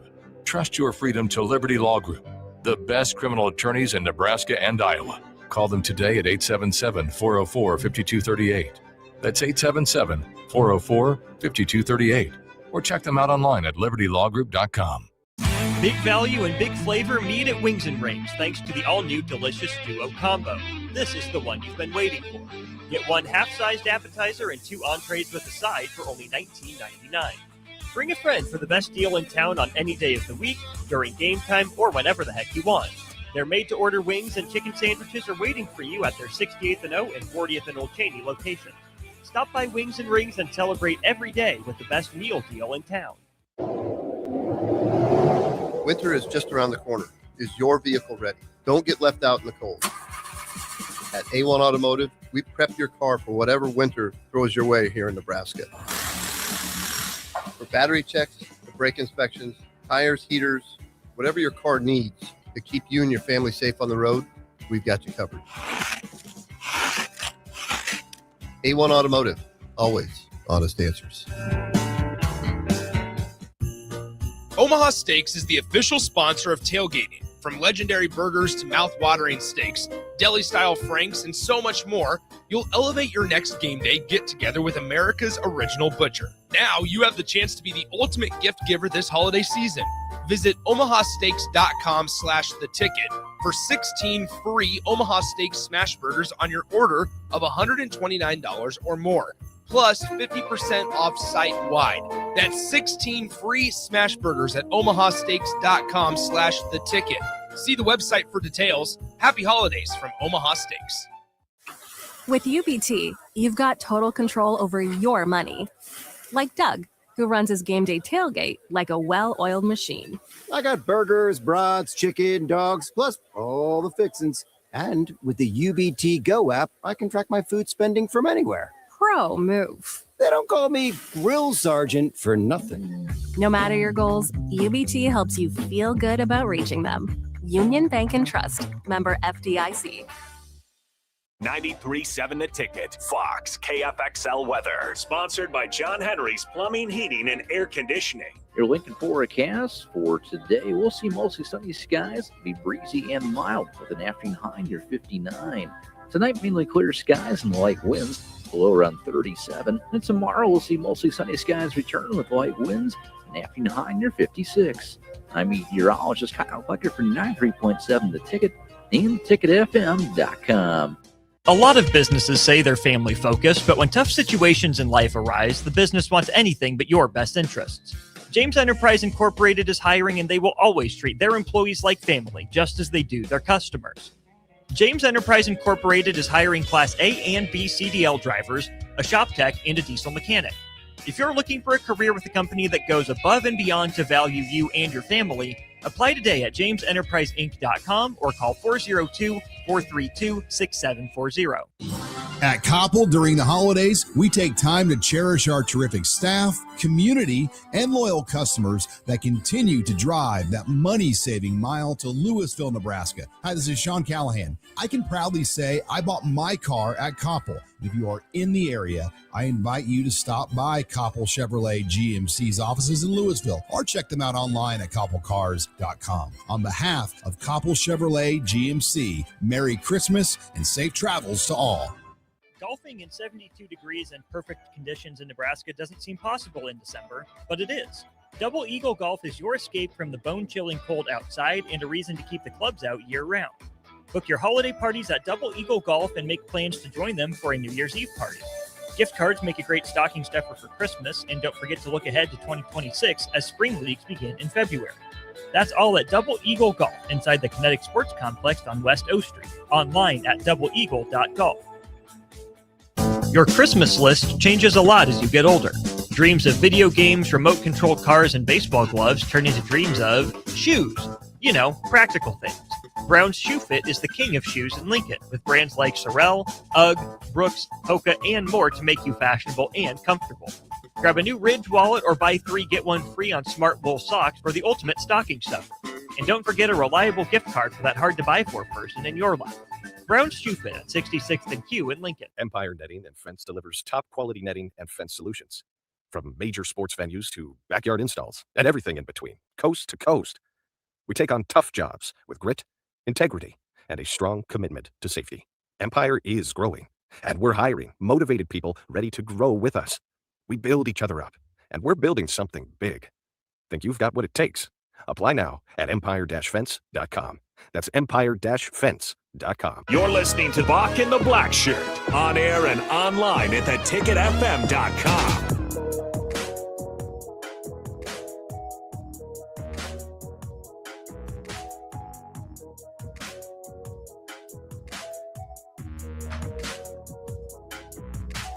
Welcome back to Bock and the Blackshirt here on 93.7 The Ticket. All right, Bock, let's jump to something different. Nebraska basketball team, men and women, still undefeated, Bock. They had a good outing yesterday. I think they played North Dakota, South Dakota, one of them. North Dakota. All right, what you got on the game? Well, it was a great game, obviously, for the Huskers to continue their winning ways. A rarity in Nebraska basketball. In fact, just the 4th time in program history that they had somebody finish with a triple-double. This time, Birke Buchengel. Of course, earlier in the year, we saw maybe one of the, I want to say anything is not surprising. A triple-double is tough to come by in college basketball, but Rienk Mast get a triple-double. So I think that was kind of the story of the game, and very interesting as far as an adjustment as well. Nebraska was down 26-24. I think there were 2 of 18 from beyond the arc, and this is a team that is more often than not going to try to outshoot you from beyond the arc and kind of let the analytics play there. But it wasn't working, so they made some adjustments at halftime, kind of switched Rienk Mast and Birke Buchengel's traditional roles, ran the offense a little bit more through Birke, and it was a success. So I don't know how much they'll do that moving forward. That might have been more of a matchup thing. Rienk Mast, played fine, did not have his best performance either. So that could have helped. But it's just great to see guys like Birke. Braden Frager led the team in scoring again off the bench, coming off that Illinois game, which obviously was great for Nebraska, but he himself did not perform all that well, or at least didn't get in the scoring column to be able to rebound from that to what he did yesterday and scoring 17 points, including 7-8 from the free throw line, making sure he makes those points count, is going to be incredible. And again, I keep pointing to it. Guys like Birke, guys like Frager, they're going to continue to get better as this team moves on throughout this season. So there's upside for this team to grow, which is now number 13 in the nation, if you can believe it. Almost feels and looks just odd to my eyes to see Nebraska basketball ranked that high in the college basketball polls. But now I think they've got New Hampshire coming up. If they win that one, you go into the new year potentially knocking on the door or in the top 10 and ready for a top 10 matchup with Michigan State. So what's really better than that for a Nebraska basketball fan, right? A top 10 matchup that Nebraska's going to be part of.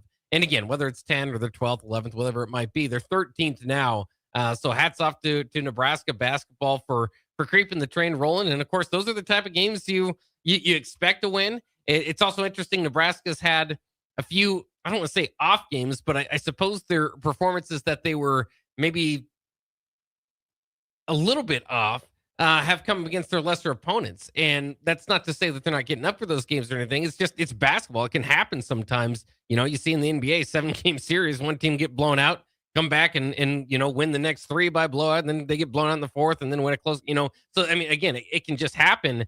And so it's been kind of nice, I suppose, or a bit of luck, if you will, in that way, that Nebraska's performances where they haven't played their best ball or have had the need to dig a little deep to get there have not come against the better opponents, because Austin and I were talking about it in the post-game show. Some of these performances, that first half performance yesterday against North Dakota might bury you against some of the Big Ten opponents moving forward. But again, that's just focusing straight on Nebraska. Some of the Big Ten opponents that you play might have bad first halves against the Huskers as well. So it's going to be a long season. Still don't expect Nebraska to go undefeated, but the expectations do continue to rise. And I think last night was just another reason to celebrate, again, to the point that they gave up 53 points in the game, a game they were trailing at halftime, and they ended up scoring 54 in the second half. So just incredible from one half to the next. All right, Bock. What I was going to say. All right, let's go women's basketball. They're ranked number 20 also. Yeah, and they're moving up too. I mean, both teams 12-0, so that's kind of the excitement there. I was trying to run down, to see what they moved up 3 spots then from 23 from the previous week now in the AP poll, and they continue to kind of evolve into what they might hopefully continue to be throughout Big Ten play. But that's just what it is. I mean, Big Ten play is going to get kicked up now. Remember, they've already beaten Penn State, so I mean they've had a little bit of an introduction to the Big Ten, 1-0 at this point, 12-0 overall. But as opposed to Nebraska men's basketball, remember they took that big jump from kind of lower 20s up into where they are now into the top 15 by beating a top 15 team in Illinois. Well, Nebraska women's basketball is going to get that same opportunity with their next 2 games. Right now, like we said, they're ranked. They're moving up. They're number 20 in the nation. But staring down at them is number 17 USC. They'll have USC coming to town here in a week from now, actually, will be their next game. And then they'll have to travel to Iowa on January 1st. So in Iowa, by the way, top 15, ranked number 14. Not to say that Nebraska has to win those games. Of course, to stay undefeated, they do. But I think that's going to be kind of their big test of, okay, this is a good team. How good? We're going to see, because there's a lot of really good teams in the Big Ten, and Nebraska's going to start to play some of them. All right, Bock, I'm sitting here watching the closest thing that we say that the match we almost had. Brock Lesnar versus Stone Cold is on my screen right now. And you know how much I love wrestling, Bock, but them two never fought, did they, Bock? I'm not sure. That's too bad. Is that what it says? This is the matches that never happened? Dream matches, dream match we never got. Yeah. I'm trying to think, because I think that Brock Lesnar was kind of being pushed up the card, and that is what made Stone Cold kind of get upset and leave the company altogether. So, yeah, I mean, that would be... well, I just watched the part when Stone Cold and he walked up the ring rope, and it was every single wrestler that was on WWF, they was blocking him, but every time he moved closer, they moved out his way. And Brock Lesnar was waiting on the ring in him. Yeah. So he just cleared him out. But I have to show you that video when we go to break. All right, Bock. Maverick Noonan will enter the transfer portal after the bowl game. Maverick Noonan is a kid from Omaha. Dad played here. Danny Noonan. He was a strength and conditioning coach when we was here. I know he tore his ACL or something. Haven't really got the chance to show what he got, so he's going to transfer.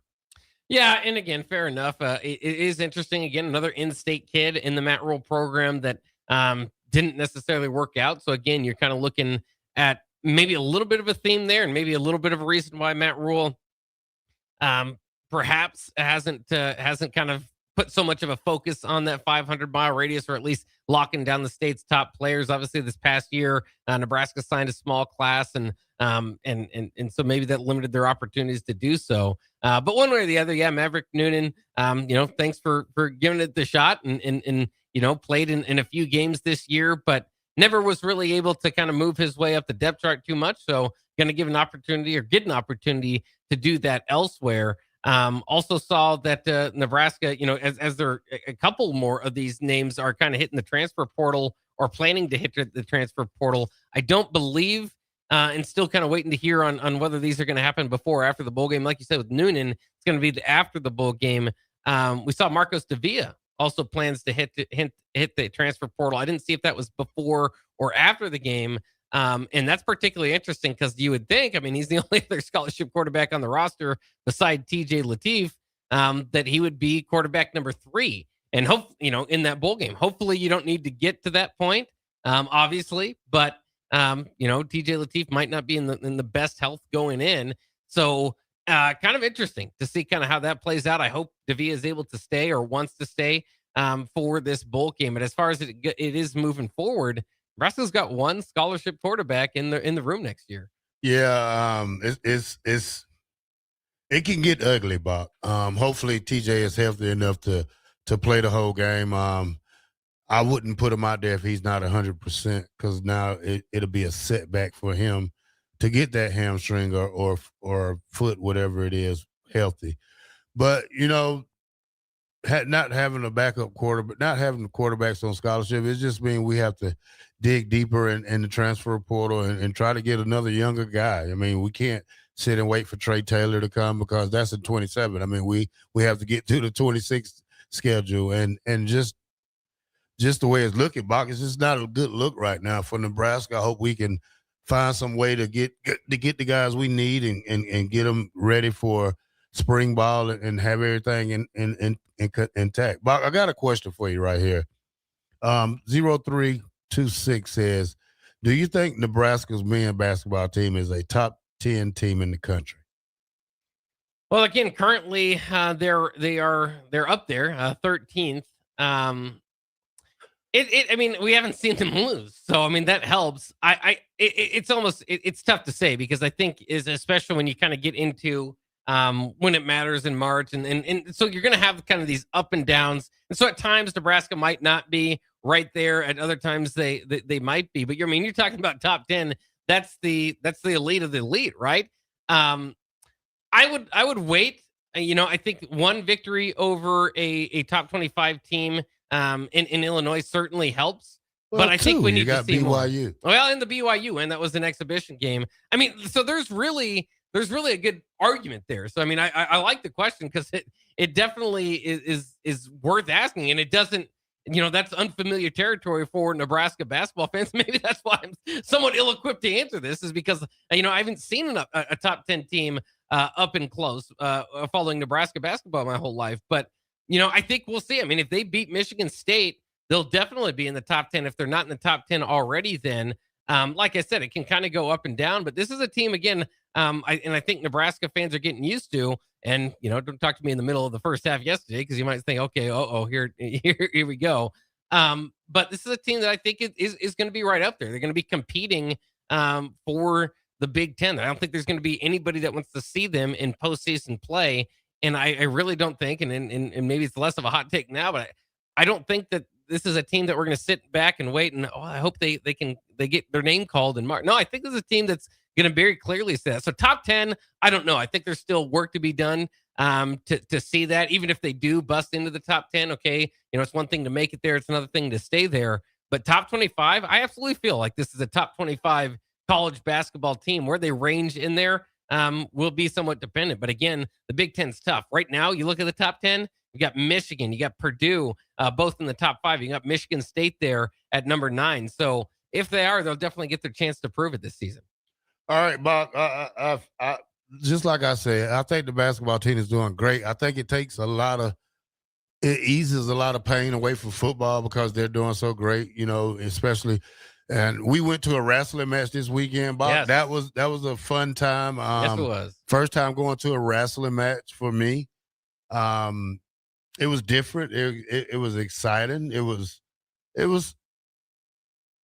something I liked. I mean, I could go to another one. I see myself. Yeah. We went to Nebraska, North Carolina. It was fun. We kind of went through the tunnel walk there to before the game. They just do a great job as far as the production value goes. And then, of course, it's a top wrestling program. So we saw that this past week, too, on Sunday, I should say just yesterday, broke the record for attendance for Nebraska wrestling duel against Oklahoma State. Again, fell a little bit short there, but I think if you haven't been to Nebraska wrestling, you need to go just to check it out. Tickets aren't all that expensive. There's not a bad seat in the house. I was really impressed with, when you go to the Bob Devaney Sports Center. Obviously, I've talked about it a lot here on the show and here at 93.7 The Ticket, is how I love how they embrace the volleyball tradition. And you have the All-American names everywhere and the banners everywhere. Well, when they put wrestling out there, they roll out some of the bigger wrestling names and really do up their arena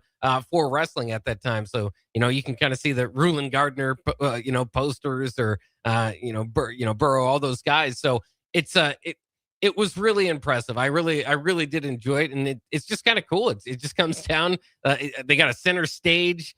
And all the eyes of the room are on the one match as it's going, and you kind of go by weight class and get to the next one, and everybody's got their own personality, their own intro music, all that sort of stuff. So again, if you haven't gone, and I'll be completely honest, and Terrell, I know you're in the same boat as me. I don't know every rule. I think sometimes that scares people away. It's like, okay, well, I'm kind of going to be the new guy. I don't exactly know what I'm seeing completely. You can kind of pick it up as you go, and obviously asking questions to the people that are there that know a little bit. Yeah. So when I went in there, I was complete, just an idiot as it comes to wrestling. I mean, I know there's a winner and loser and all that, but it was a learning experience too. And I feel smarter today having gone. Yeah. Point system, getting up, you get 1 point.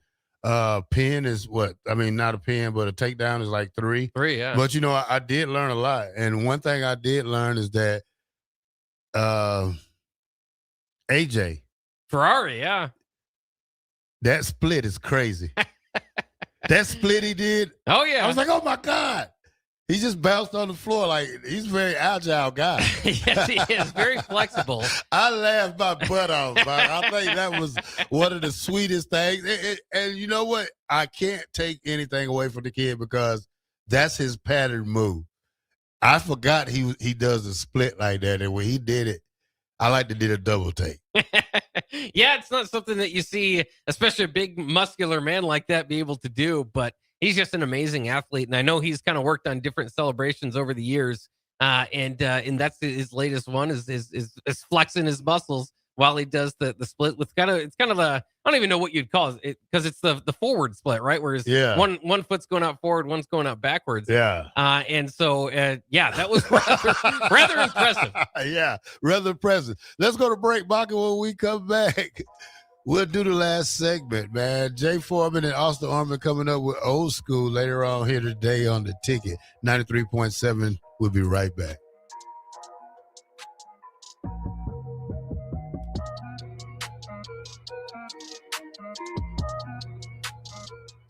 It's that time of year when one episode turns into just one more season, when dessert turns into dinner, and time doesn't exist until the clock strikes midnight.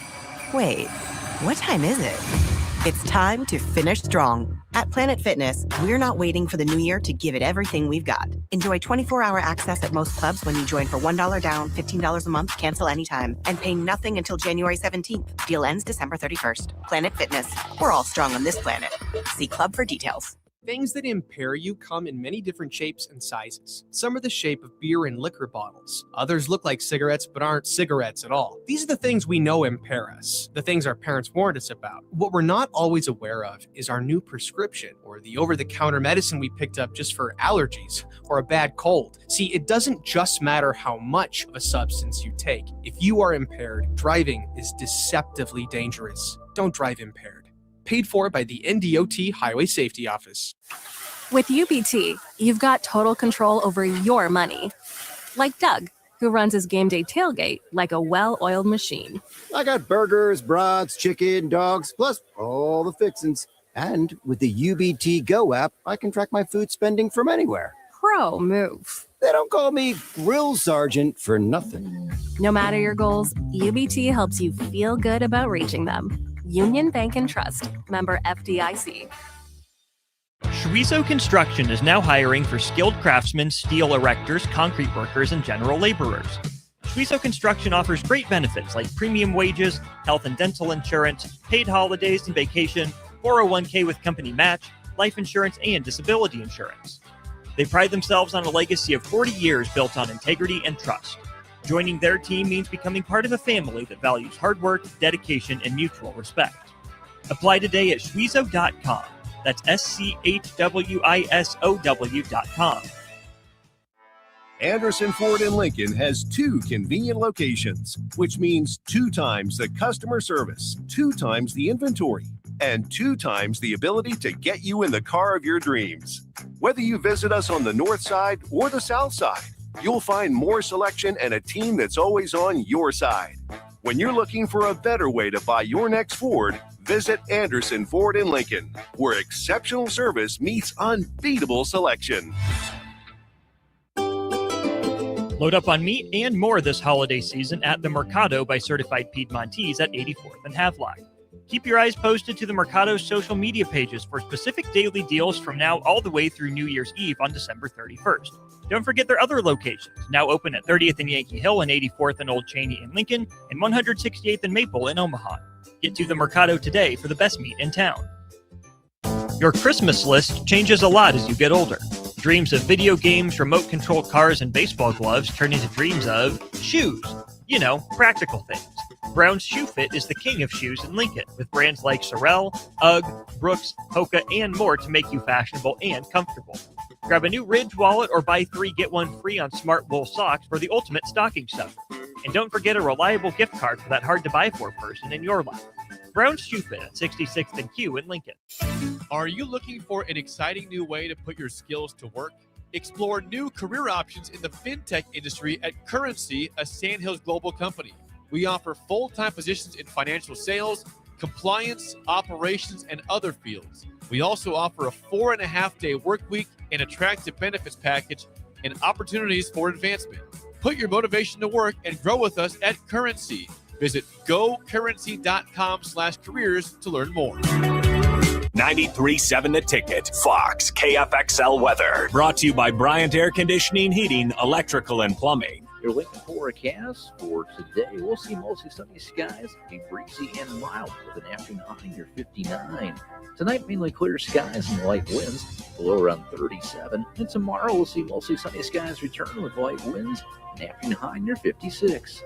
I'm meteorologist Kyle Fletcher for 93.7 The Ticket and ticketfm.com. In every office, there's 2 types of people. There are those who bring in bagels and those who eat the bagels that someone else brought in. Everybody likes the first person. Be that first person. Weekday mornings at 7:30, you have a chance to win a business box of bagels from Bagels & Joe. All you have to do is shut up, Sipple. 2 questions for you, 2 for Sip. Win, and the bagels are yours. Lose, well, you don't want to lose. You lost Monday, you lost Wednesday, you're a loser. Shut up, Sipple. Weekday mornings at 7:30, brought to you by Bagels & Joe. You're listening to Bock the Blackshirt, on air and online at theticketfm.com.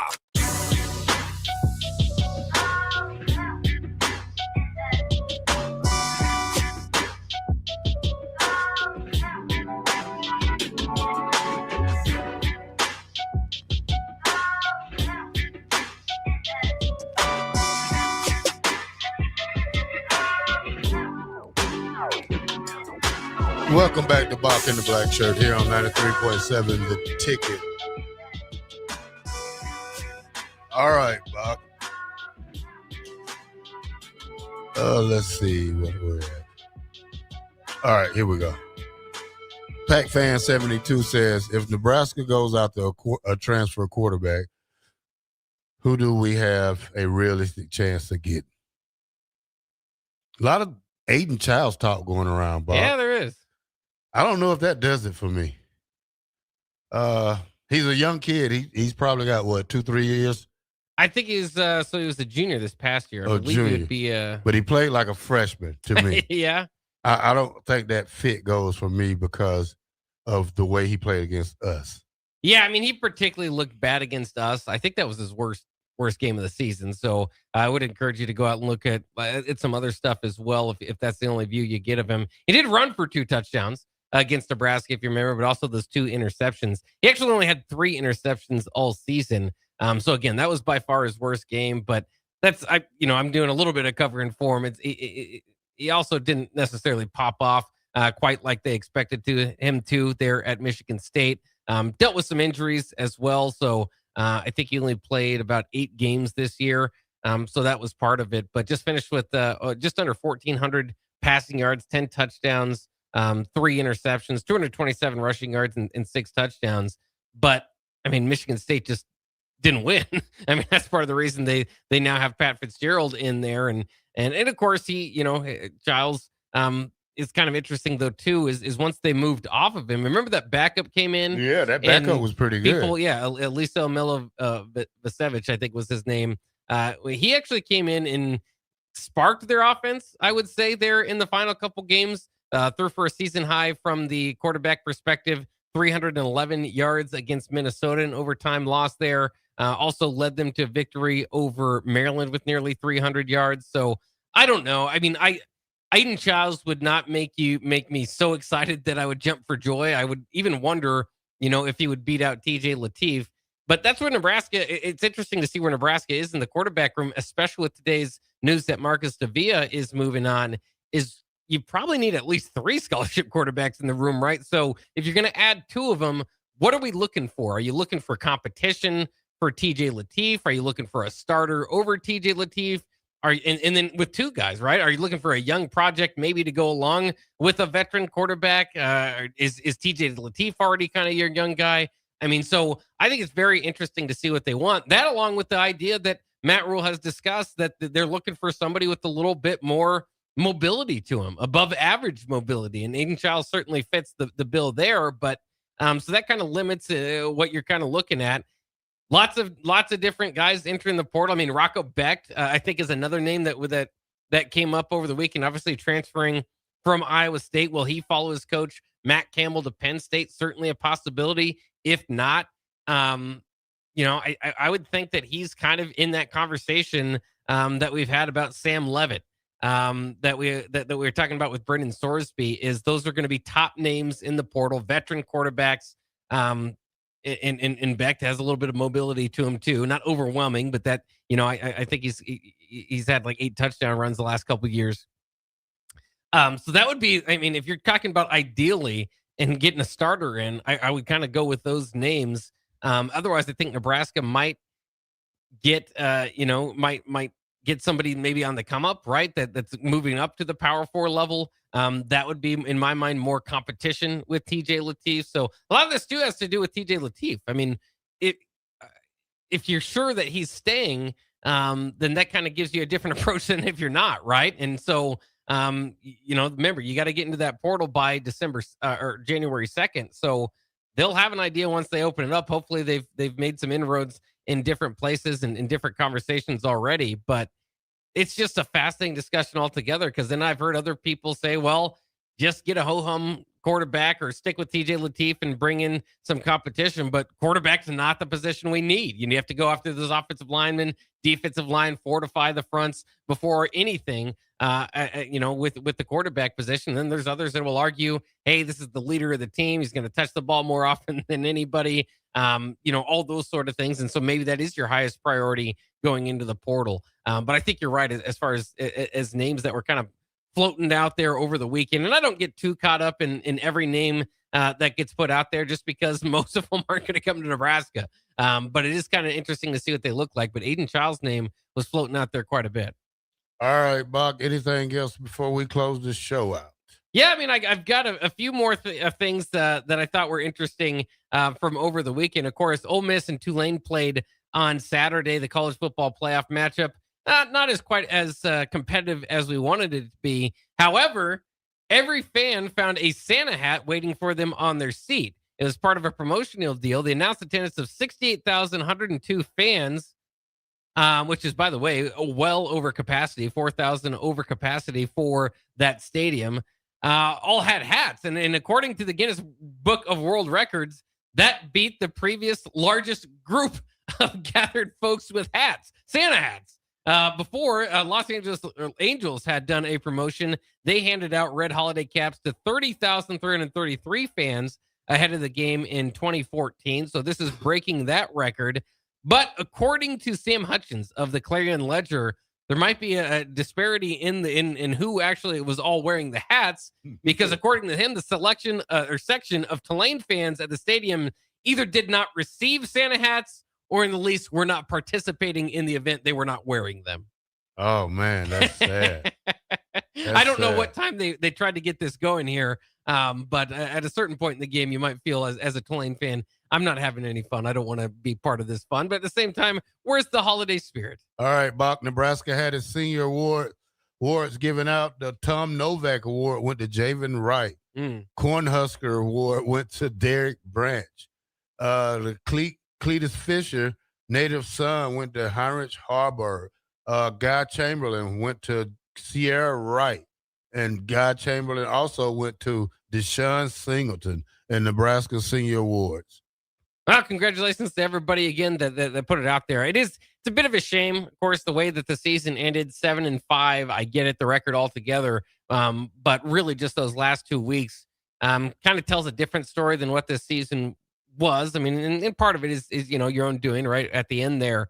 But it was a 7-win season, and some of those seniors that have kind of fought through it, those names that you're going through, I'm thinking of, battling through 5 and 7 seasons and sticking around. Not jumping ship and going off and transfer portal and trying to get more NIL and all that. So again, I know they wanted to, win 9 or 10 games here. I know Husker Nation wanted them to, but it's good to see some of those guys get awarded and recognized for their work, all the way through senior year here. So I hope you guys learn your lesson about looking at schedules and thinking that things are going to be great, especially in Rule Year 3. Now we're about to move on to year 4. Open your eyes up and look at the schedule for next year. All right. You can open them. You've seen it. That's the only thing I can say. They're going to have to earn the 7-5 or whatever record it is they get next year. All right. Sure. Hey, we appreciate y'all for listening to Bock the Blackshirt. And for our special guest, Grant Wistrom, who was in the studios today. We'll be back tomorrow, same time, same place. Same 2 people, Bock the Blackshirt. Peace. Advanced Medical Imaging is the largest radiology group in Nebraska, located in Lincoln at 7601 Pioneers Boulevard. At Advanced Medical Imaging, they utilize state-of-the-art technology and blend it together with their compassionate, skilled team to guide you through every step. Whether it's an MRI, CT scan, or X-ray, their precise diagnostics help your doctor deliver the best care plan for you. Choose clarity and comfort in your life by choosing Advanced Medical Imaging, located at 7601 Pioneers Boulevard and online at amimaging.com. MWR is dedicated to building attractive, affordable steel buildings that exceed your expectations. From commercial to residential to agriculture storage, steel buildings are cost-effective, attractive, and versatile. Plus, they're a lasting investment and an ideal choice. MWR uses Sentinel Building Systems out of Albion and can service you all over the state and region. If you have interest in a steel building, post-frame building, or fencing, give MWR a call today at 402-980-5273 or go to mwrbuildingandfence.com. A lot of businesses say they're family focused, but when tough situations in life arise, the business wants anything but your best interests. James Enterprise Incorporated is hiring, and they will always treat their employees like family, just as they do their customers. James Enterprise Incorporated is hiring Class A and B CDL drivers, a shop tech, and a diesel mechanic. If you're looking for a career with a company that goes above and beyond to value you and your family, apply today at jamesenterpriseinc.com or call 402-432-6740. At Riddle's Jewelry, we know there are moments in life when you realize this is what it's all about. And you wish you could hold on to that feeling forever. This is why we've made jewelry our passion for 65 years. This holiday season, find the perfect gift with savings up to 50%. Riddle's Jewelry, family owned since